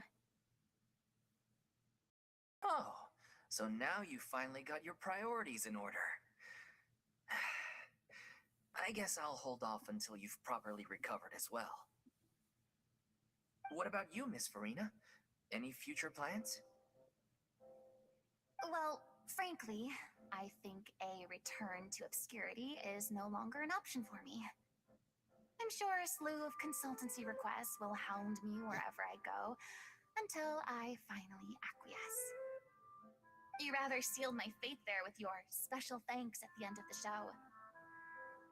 Sorry. It's quite all right. No need to apologize. What I meant to say is that this whole experience has shown me that perhaps I'm not as averse to a return to the stage as I previously imagined. Maybe Nervilette was right. Maybe Cleo is the right role for me. I still don't wish to pretend to be someone else, but I do have a desire to express myself. So, maybe the show will go on for me after all. Yeah, there was once a time when I was an actress in a masquerade, seeking only to hide the truth. But from now on, I want to spend my time learning real stories about real people and how they touch the lives of others around them. I want to watch them blossom and wither, see them refined on the page, retold on the stage, and remembered long into the future.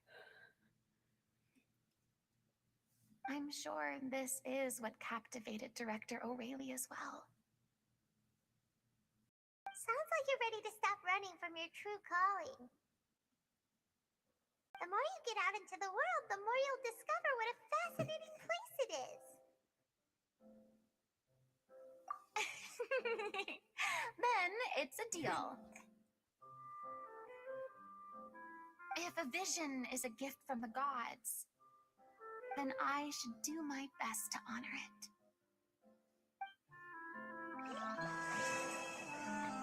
Wow. Well, what can I say?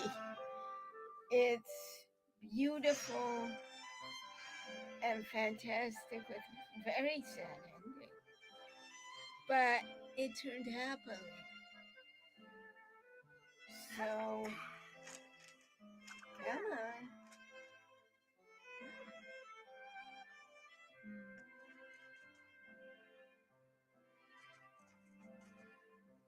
Exit stage left so we can get our thing and then go back to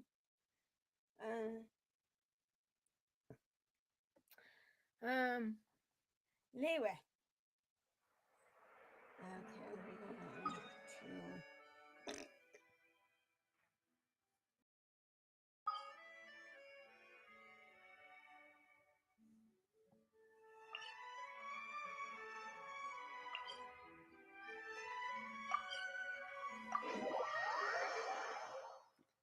and let me show you how I do things here. And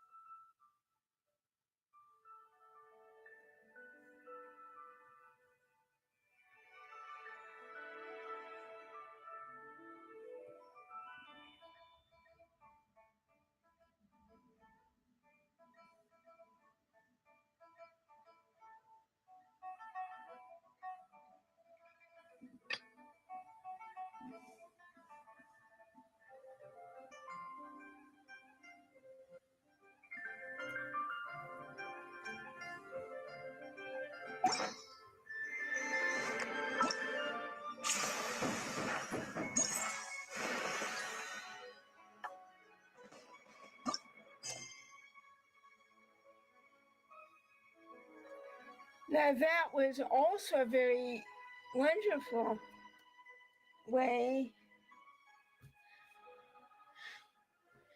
And now we know. And okay, first of all, let me show you here. This is my fontaine. And actually, this is Harbingers. Yes, they're from the House of the Hearth, but and this is my group. And I'll tell you why in a minute. Yep. And then these are the adepti and disciples of the adepti, including Mr. Zhongli, the god of all contracts, and little Chi-Chi. Yes, Yao Yao's best friend.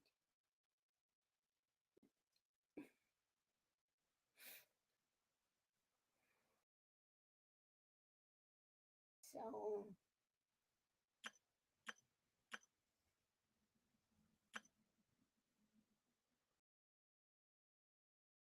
and obviously weapons and talents. I mean, you can't miss that, right? Actually, it's weapons, talents, and artifacts. But I didn't have room. Of course, AR Ascension. So each one of these have a significant like elemental ascension. The all the boss fights. And leeway.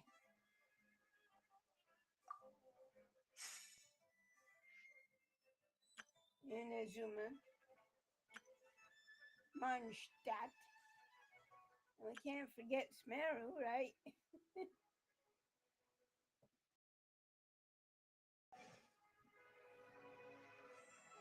Okay, come on.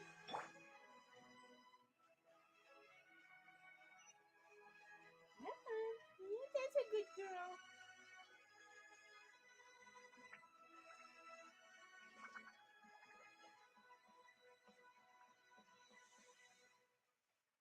Ad Astra Abyssosk. Welcome to the Adventurers Guild. Thank you for completing today's commissions. Here is your reward.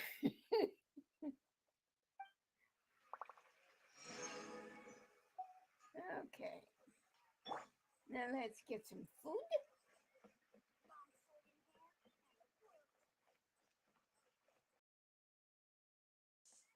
Hey, Daddy's right there.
And we'll go right in front of here and then go on the other side.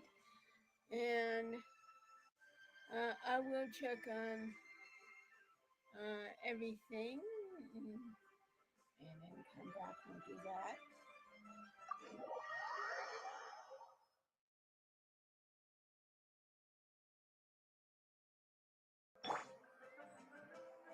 Little yow yow.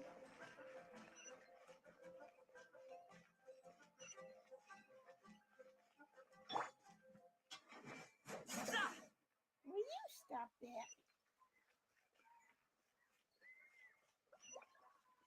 New year. Whoa. New perspectives. Which way are you going, kiddo? He's a good boy. Okay. Then I like that. I'm going to keep that on for a while.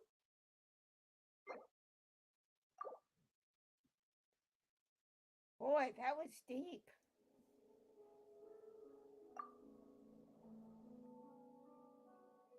There you go. Whoops.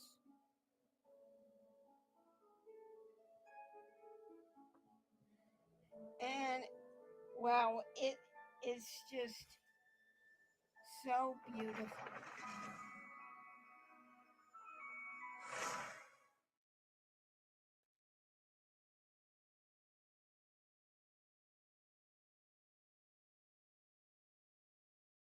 And I think I think Dad may be still too full. Okay.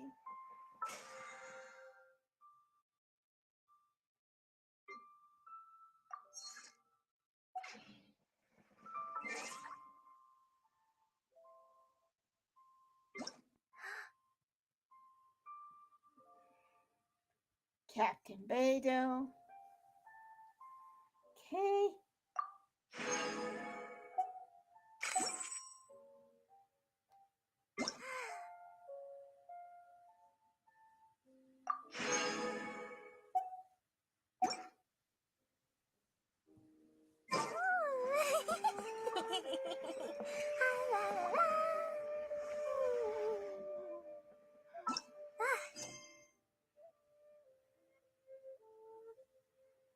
Let's see.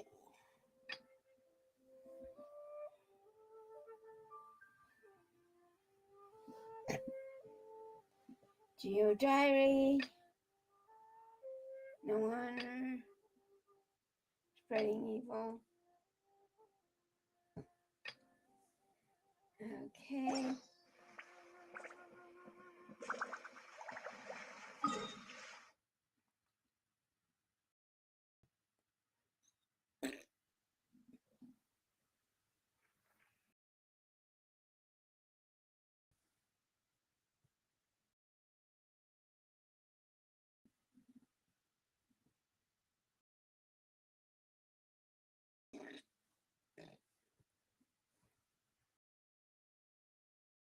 Okay. Plus, I want to get a cup of coffee anyway. Okay, so here we go.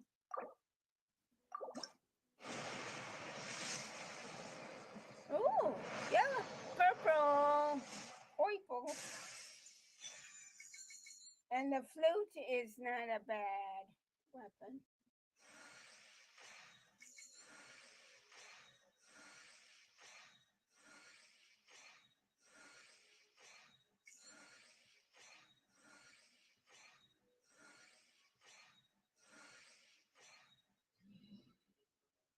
In fact, it got on my other one that we were on. It got me through AR Ascension 1 and 2.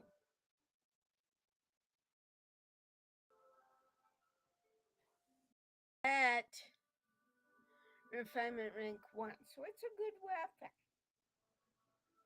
Just has to be on the right person.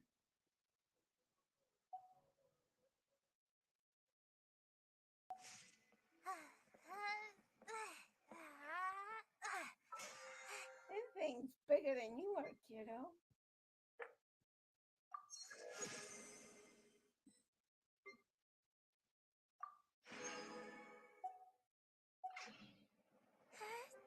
And then we can come back and do that. So I'll be right back, and then we can. Oh, what's happening over there? Can we take a sneaky peek? Huh? Can we? Of course we can. Up and away, like super chickens.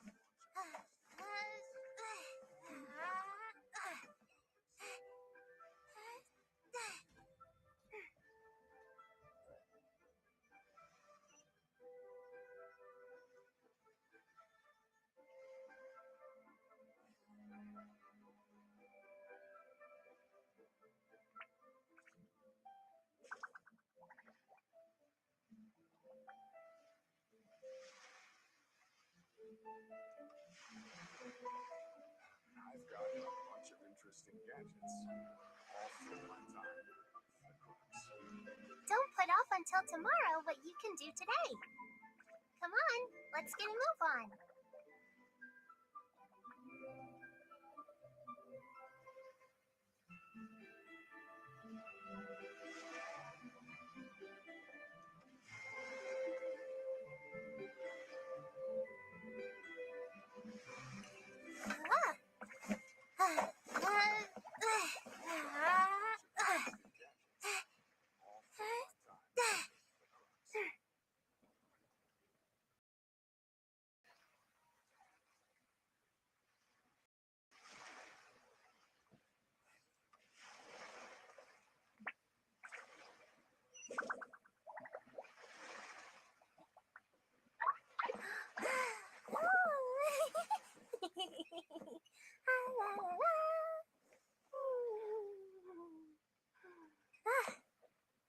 I've got a bunch of interesting gadgets, all from my time.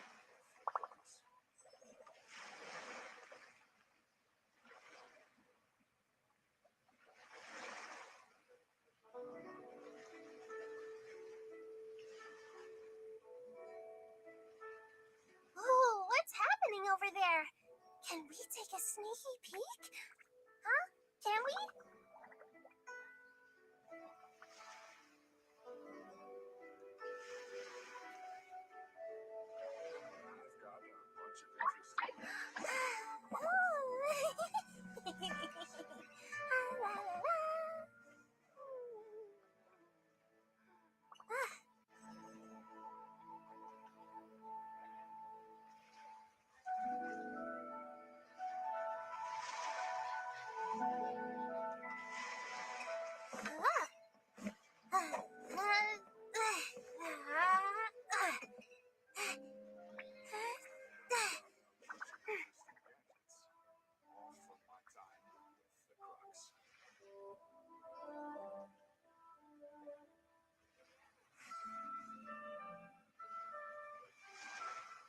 put off until tomorrow what you can do today.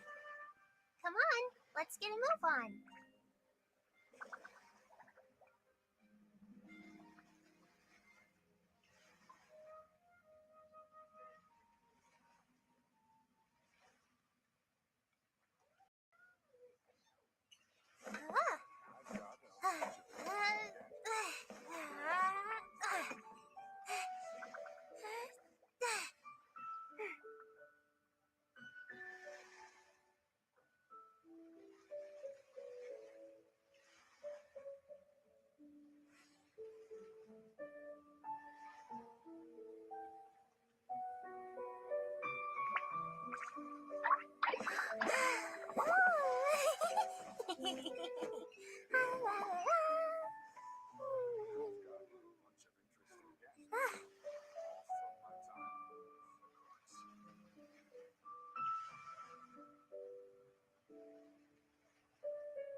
Why do so many people make such a big deal out of seeking the Adepti? There's Adepti everywhere, isn't there?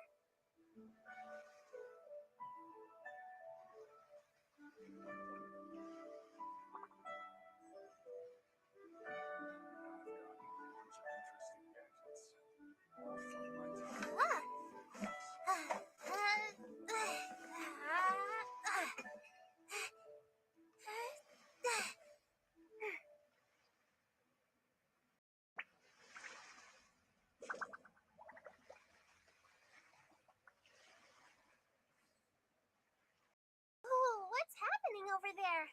Can we take a sneaky peek? Huh? Can we?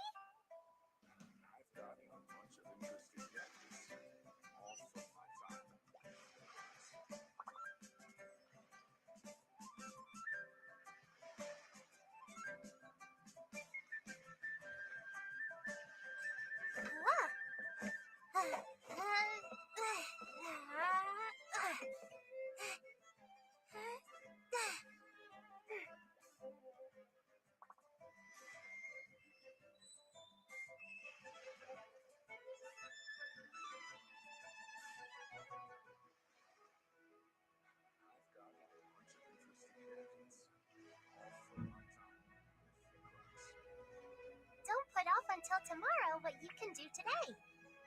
Come on, let's get a move on.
Ooh, what's happening over there?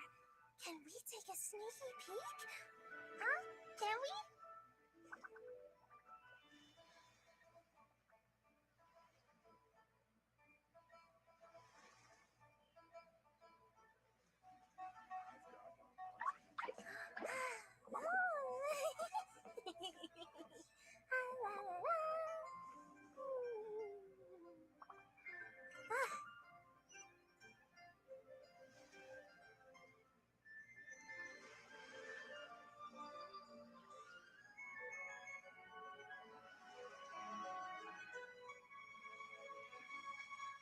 Why do so many people make such a big deal out of seeking the Adepti?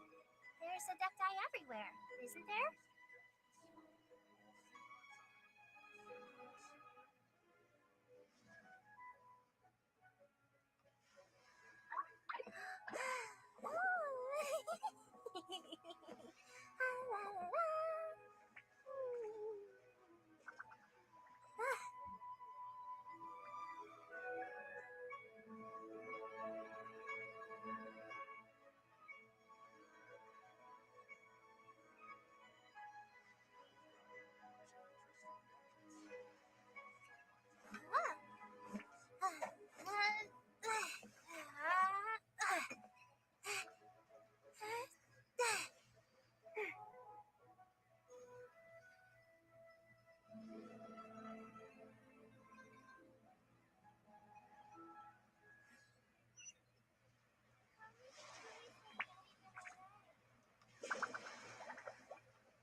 until tomorrow what you can do today. Come on, let's get a move on.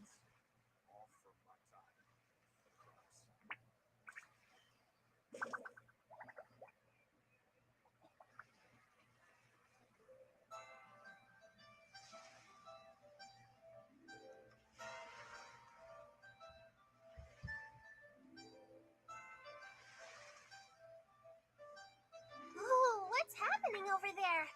Can we take a sneaky peek? Huh? Can we?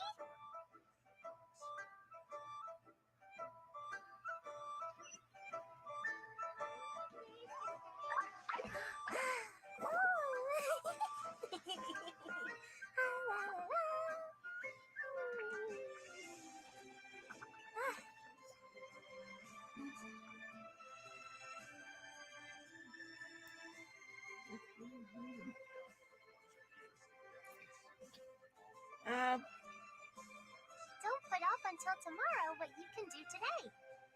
Come on, let's get a move on. I love her.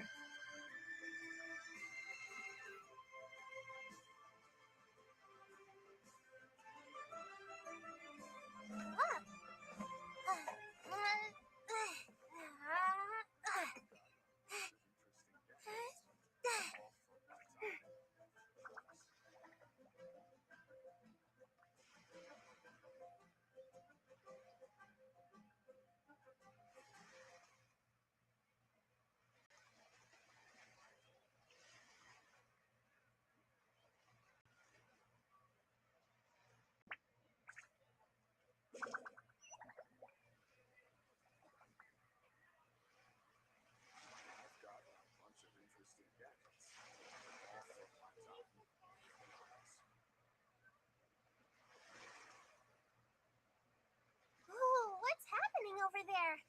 Can we take a sneaky peek? Huh? Can we?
Why do so many people make such a big deal out of seeking the Adepti? There's Adepti everywhere, isn't there?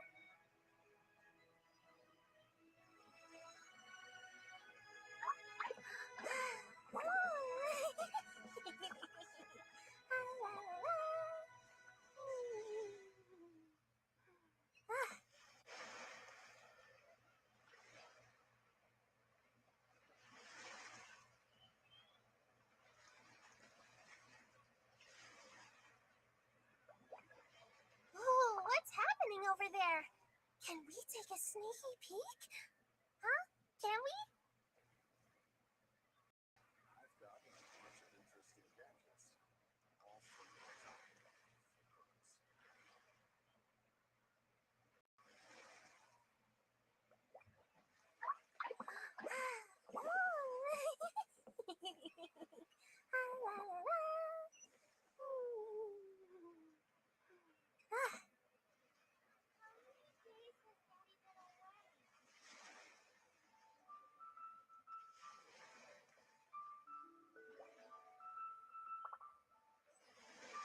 Don't put off until tomorrow what you can do today. Come on, let's get a move on.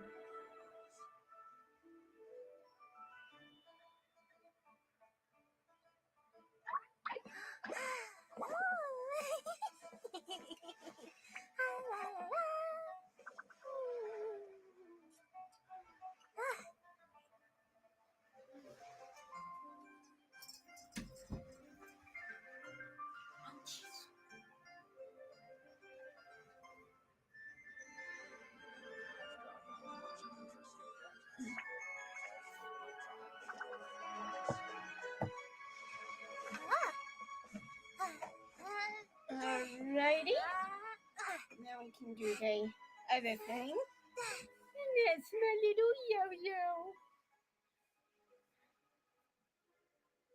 Okay. Here we have, I think here will be first. Then we can go here. Okay.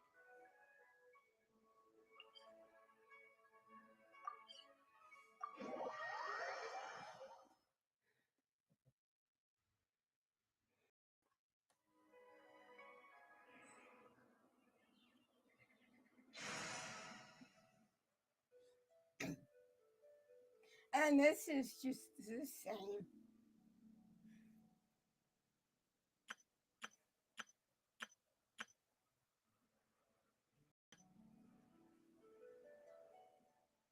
And even though the Wanderer's not officially a harbinger anymore, I thought do for respects. Okay, here's our game.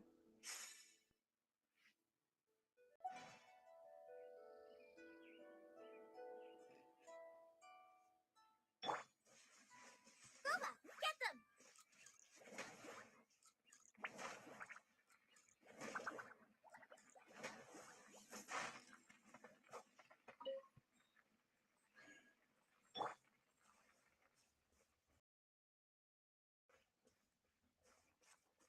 Dodge this.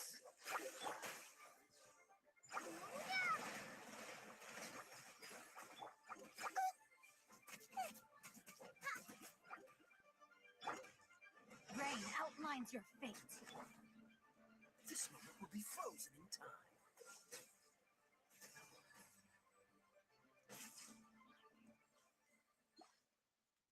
That was a piece of cake.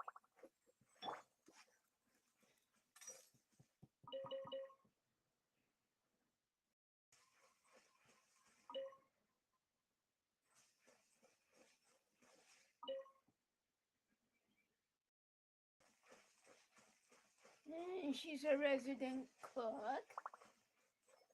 So naturally.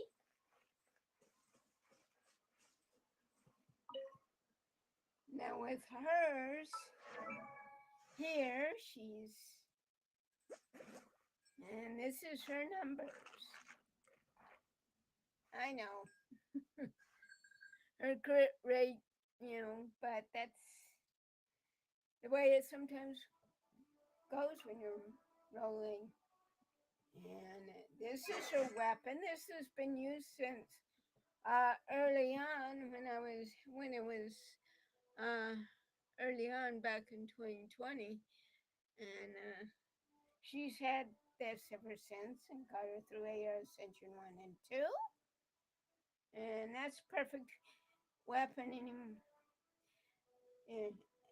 And sometimes if you can't find a 4-star or a 5-star to suit your character, try a 3-star. And this is all hers. She's a C6. And her talents. This is Sencho. And because he's Hydro.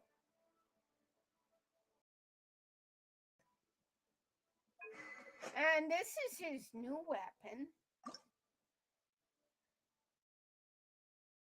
Oh, of course, today's Wednesday. Shoot, not until Friday. But also,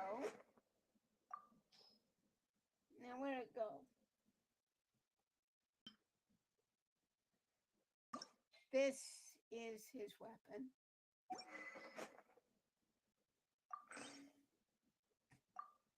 Because it does match it matches other outfit. And then we've got his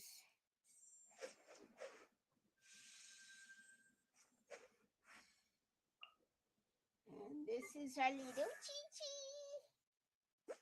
1, 2, breathe. 3, 4, and Now she's a 5-star with a 3-star weapon. It works for her. So if you can't find a 5-star or 4-star weapon on your 5 or 4-star, try a 3-star. It'll work just as well.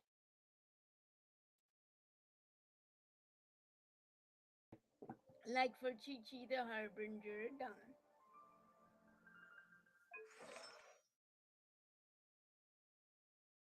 And I do have to do something about these. She's a C1. With her talents.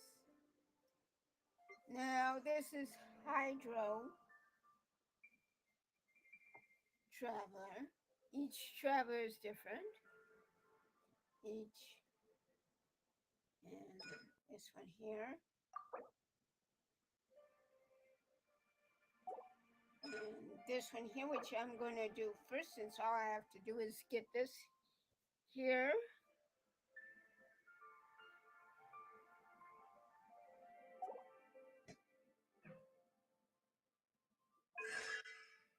And her constellation. And you're probably wondering, what's with the dendro? It works on all my travelers. And now this is one of them. And where's the other one? Right here, which got me through AR Ascension 1 and 2. So I'll be using both. And then here's her numbers. And then Kaya.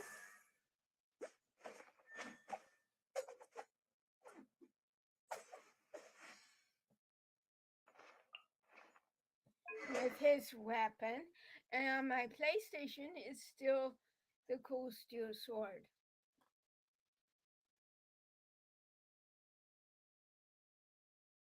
And these are his artifacts and C's cryo. He's C5. And these are his talents. And that's just the If main there's group. nothing better to do, we could go foraging for ingredients. Now let's go and get him and eat him. Come on. So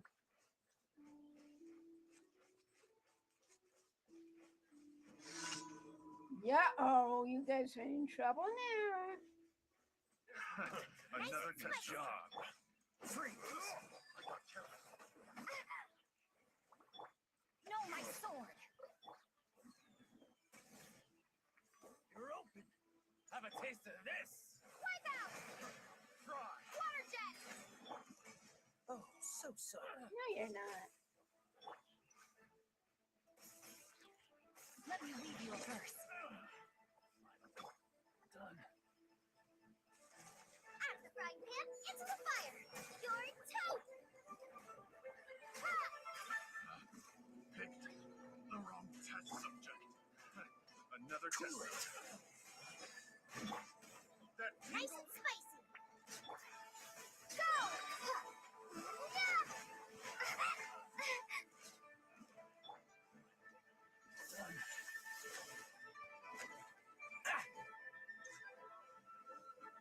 That tingle. This moment will be frozen in time. Freeze! Witness the power of Gua. Huh? That tingle. Boba, get them!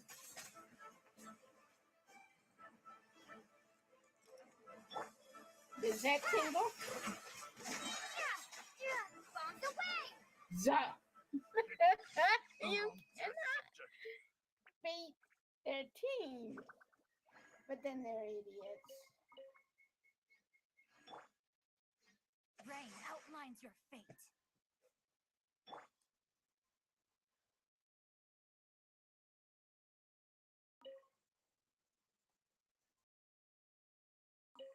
Now, what I will be doing is once I get her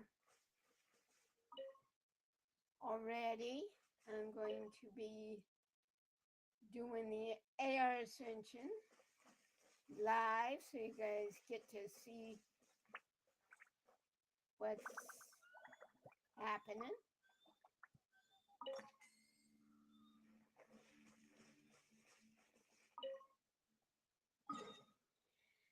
And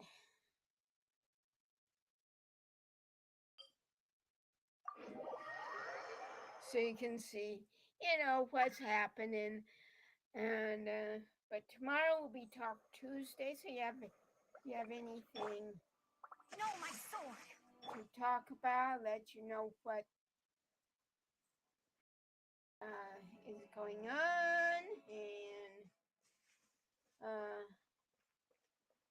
anything new that will be coming around the horizon.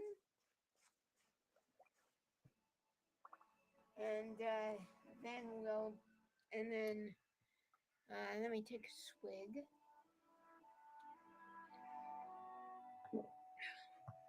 Then what? And Friday will be doing like Harry Potter, Hogwarts,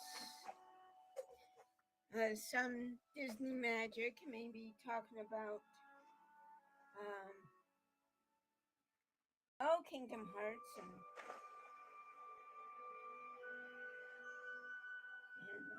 Fortnite.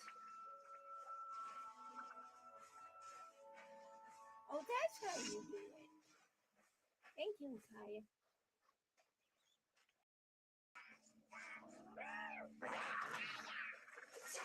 Yeah, dada yourself. Don't get frostbite. Water jet! Nice and spicy.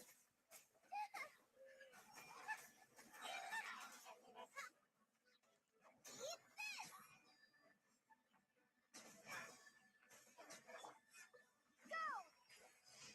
Well, that took care of them, right? Rain outlines your fate.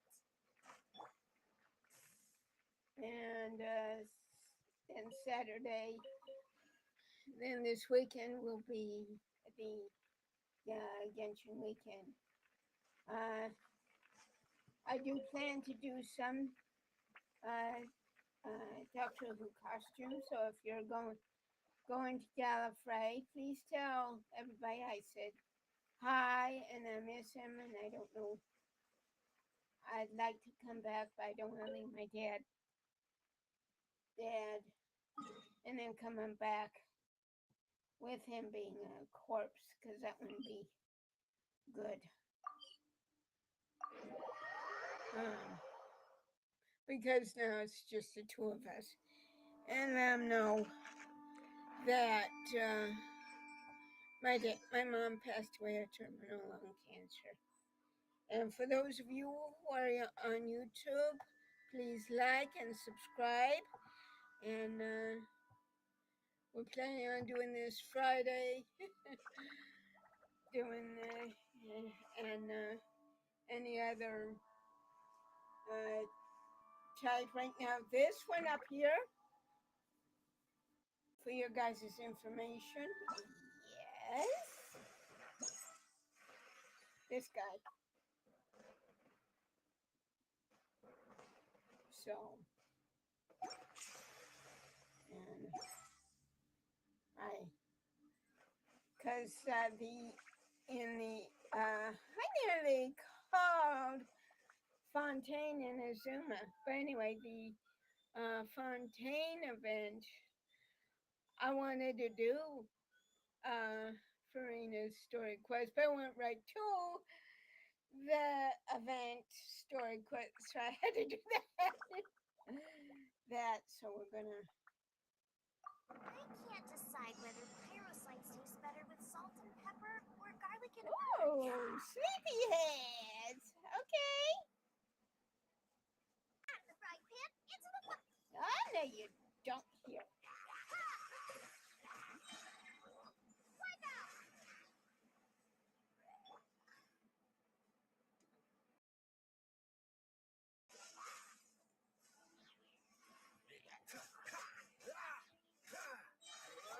Let me read you a verse.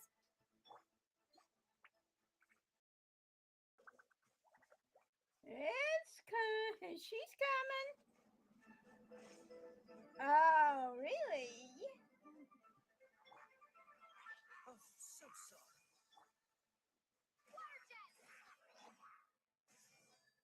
Nice and spicy.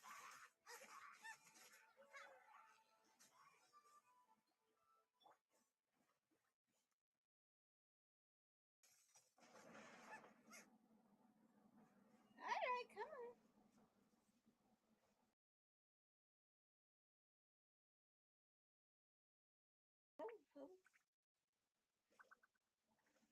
Okay, it's coming.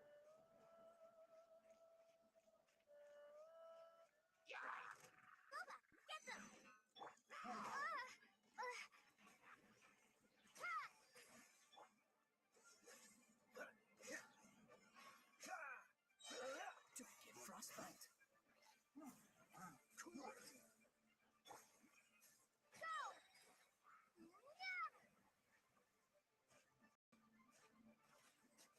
Okay. Out of the frying pan, into the fire.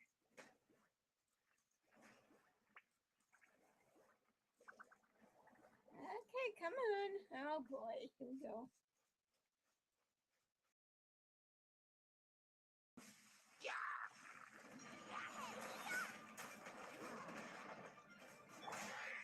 Water jet.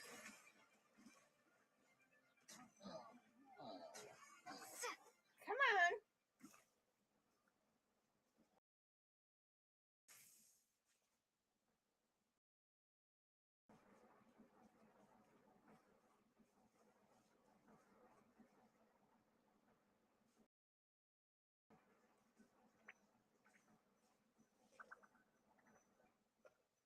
Ta-da!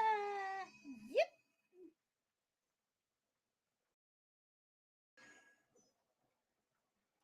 And then we go back down here.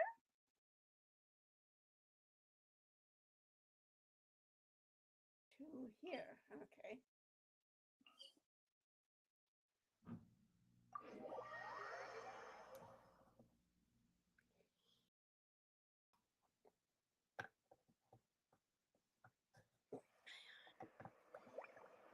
You get down there, stupid. Mm-hmm.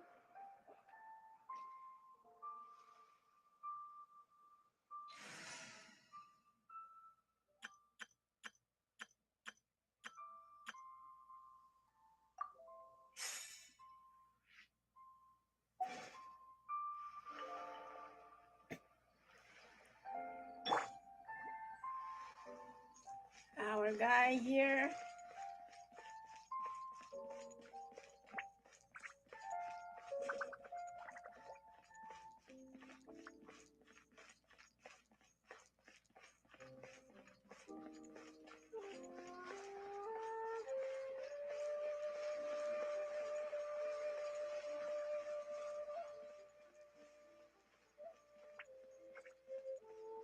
And then,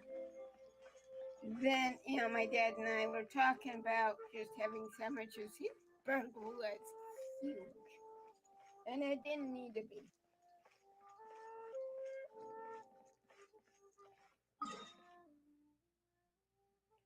Okay, we're getting close.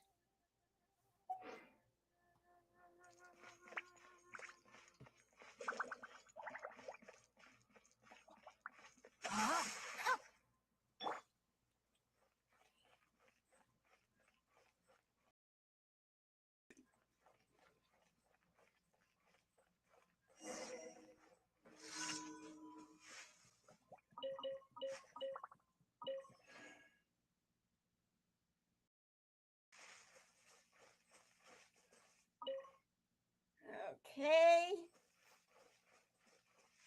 And then we'll get to those in a minute. With new beginnings.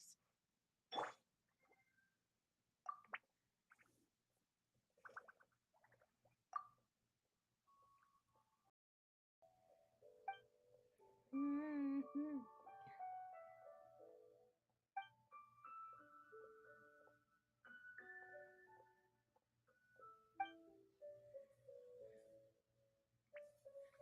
So it'll be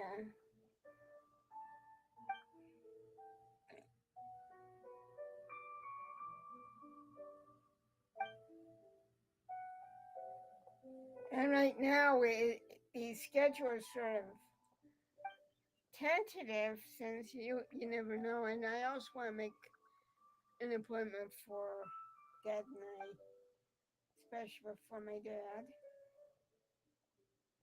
since he's been having trouble even sleeping. And I want to have a little talk with the doctor there. And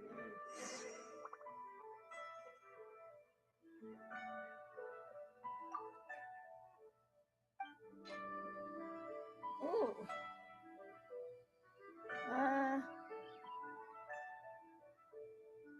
how about this one? And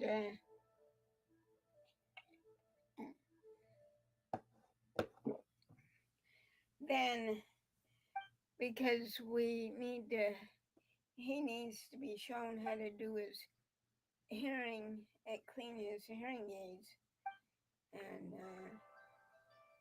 maybe how to do it properly, and maybe have her show us how, and also get my hearing test. I haven't had that in a while. Maybe have my ears cleaned out as well. Though I can hear normal conversation quite good. And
so then we can,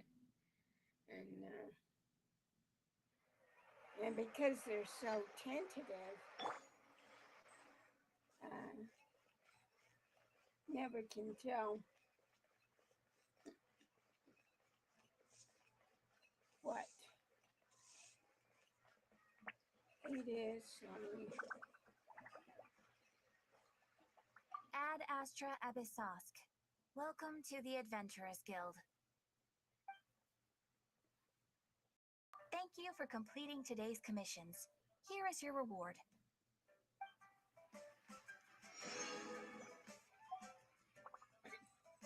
Now let's see if we need any food.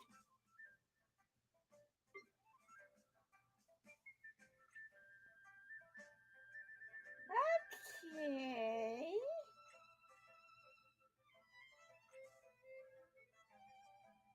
Okie dokie, so we can.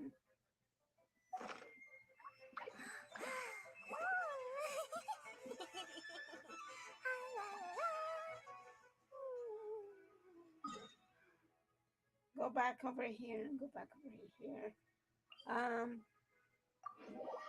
And for Talk Tuesday, for Talk Thursday, actually,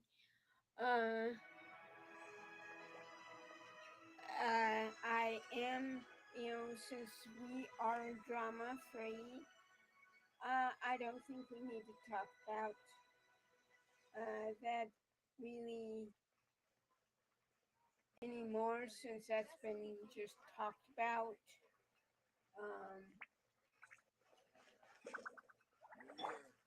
I think that if we just, let it go and just talk about what I want to talk about, then everything will be okay. And I also think that, and this is before we do this anyway. And so I think that now we can just go ahead and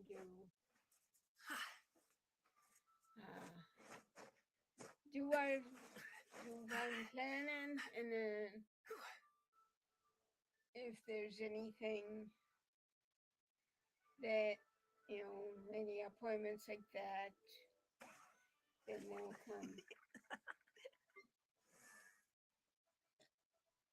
1, 2, breathe. 3, 4, and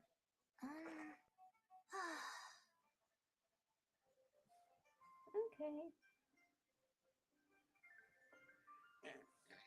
So we'll take it by ear and then go from there.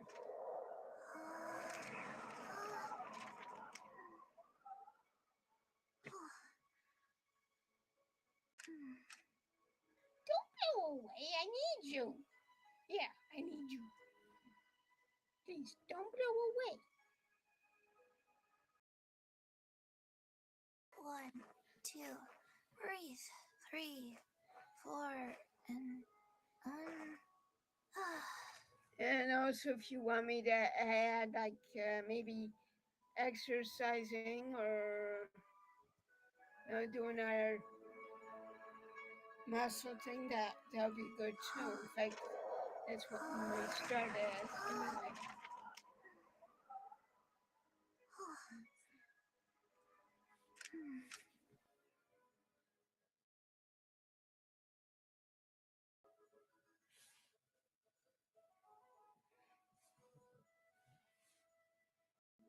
One, 2, breathe.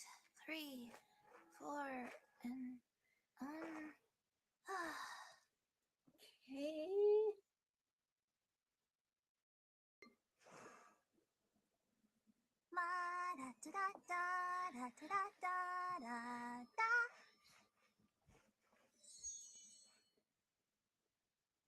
She's so cute anyway.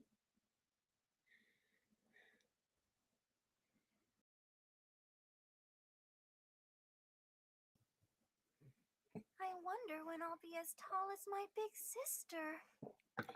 If you don't have big sister Jean, she's the acting Grandmaster of the Knights of Favonius. If you don't know who her big sister is.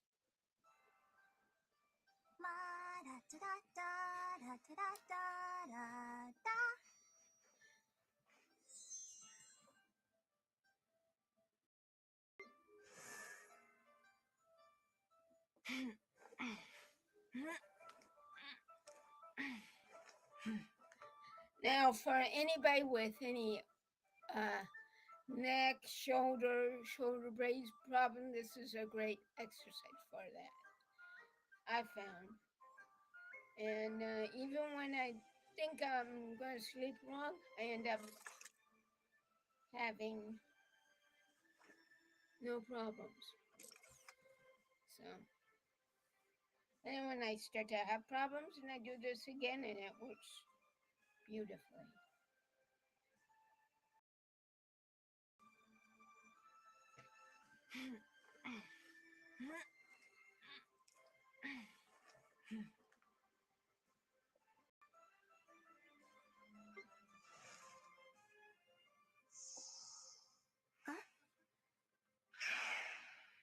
She's so cute.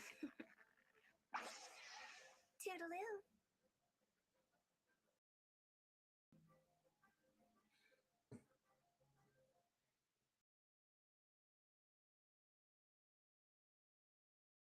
Silly churl, Billy churl, silly Billy, hilly churl. Ooh. And she's a fun girl to have. I love her. This is her weapon.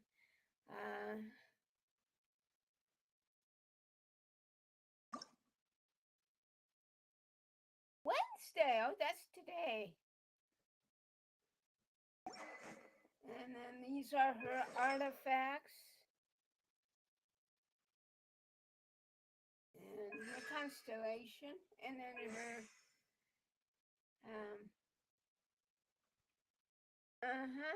yeah, talents. And what talent is connected with this? Which of, and it's not constellation, it's your weapon. And then here is hers, and that's great.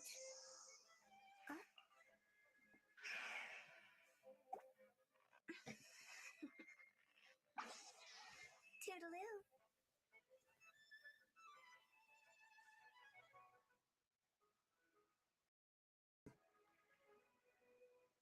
And if you're in Smeru, that it Silly churl, Billy churl, silly Billy, hilly churl. Woo. she's great at the talent domain.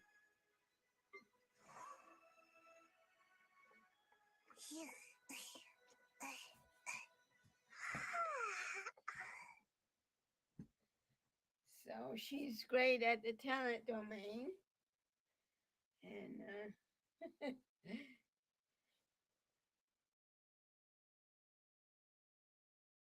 as well as Mona. And she's also a cutie.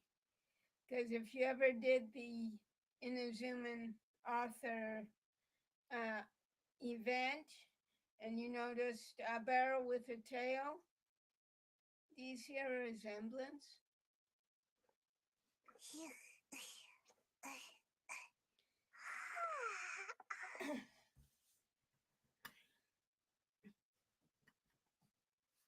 A close resemblance, maybe?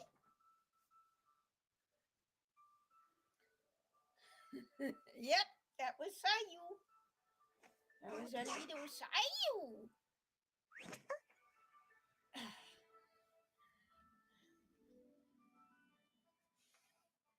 I may have to weigh myself just to see how much I've gained or lost. But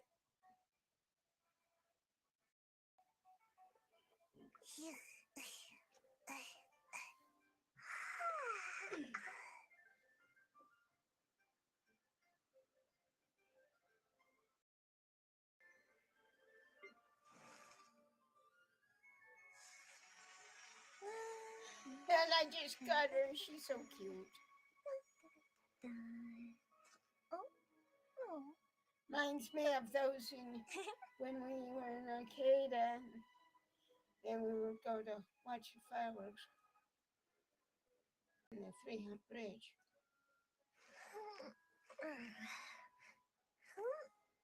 This is a great stretch for you guys. I think this will be a great stretch since a lot of us are sedentary now. So this will be a great stretch for it. And if you haven't done her story quest, when you get into the main part of Inazuma, oh, it's great. A tearjerker at times, but it's a great story. It has a very happy ending. The fireworks.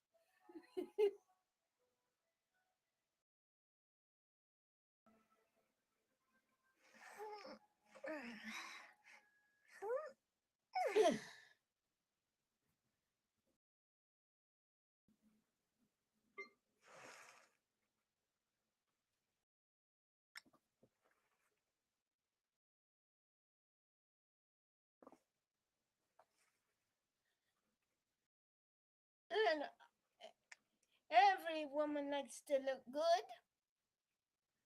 That's why she does it.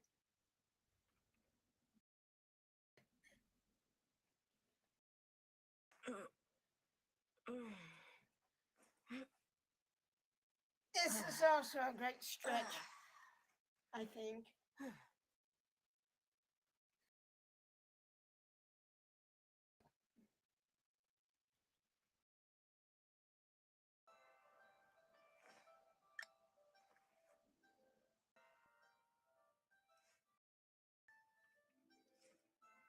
every woman's gotta look good.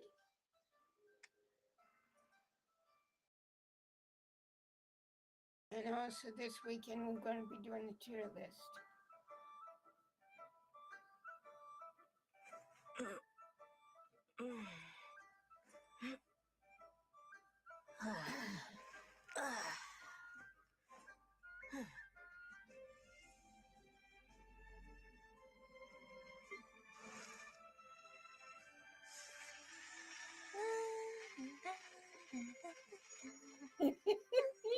She's so cute. Oh. Yeah, it reminds me a lot of the trailer, and then you go out.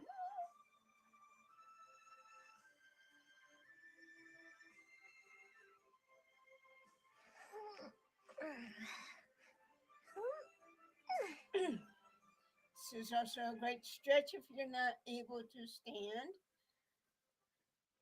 You don't worry if you can't be on your feet. Don't worry about it. That's why I do both, because I used to be in a wheelchair for 6 years of my life.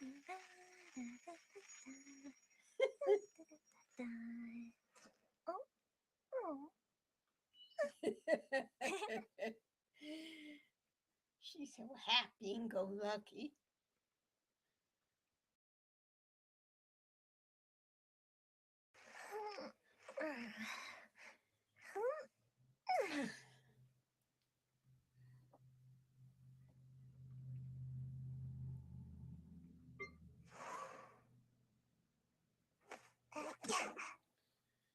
And that's why I do this in twofold.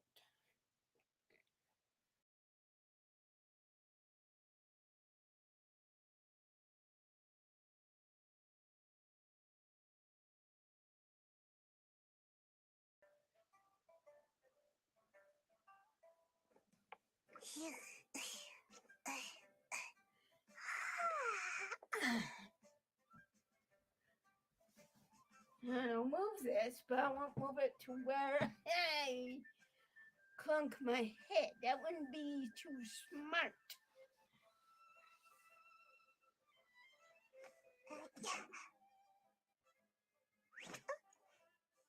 And then there's some Nico's little friend, whether she is. She's cute.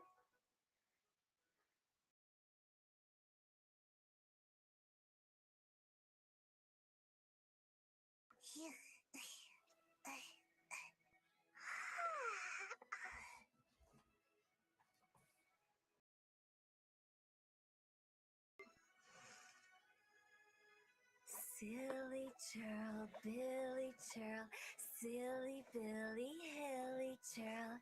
Woo!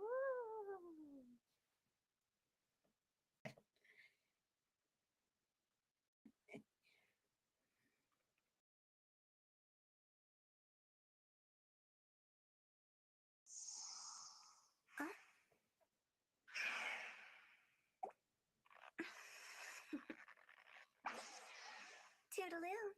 And she's so cute.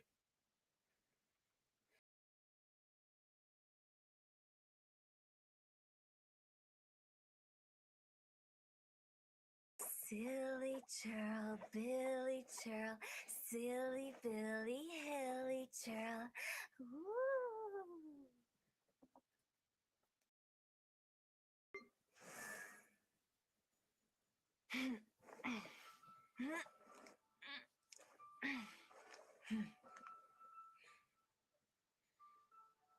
I've also noticed when I've missed this that it really does help when I do this, because then I'm not having much of a neck ache or a shoulder.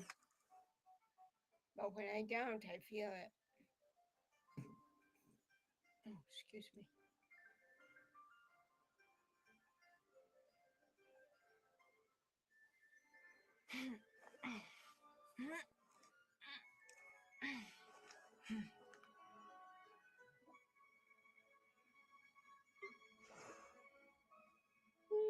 I wonder when I'll be as tall as my big sister. Whoops! Hold on.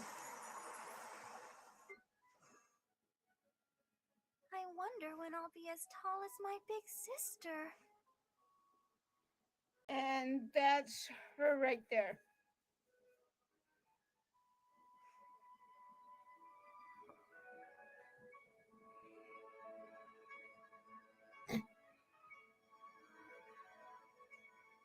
La da da da da da da da da. She's so cute.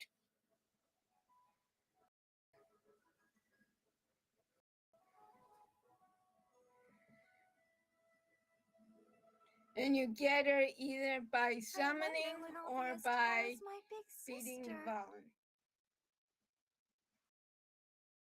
She's oh yeah. And I love her little ducky. I know she's cold. I can. La da da da da da da da da.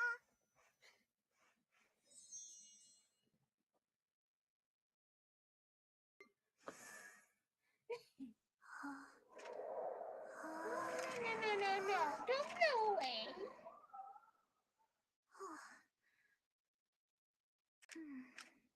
Boing, boing.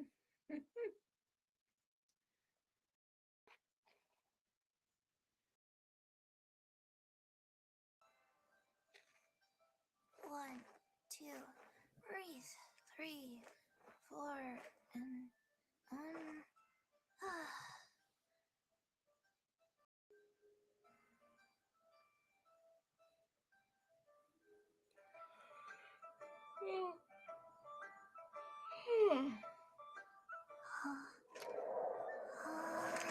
Don't go away.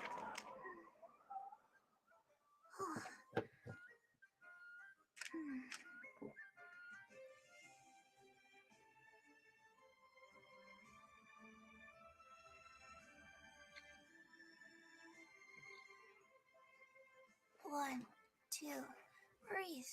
3, 4, and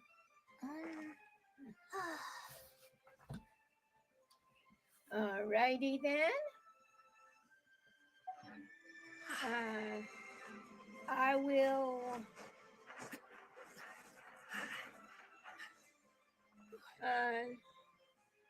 see you guys tomorrow, probably before nightfall.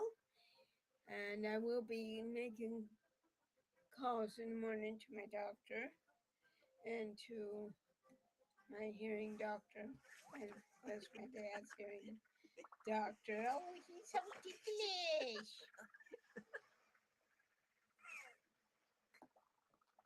Not Friday for sure, and Saturday.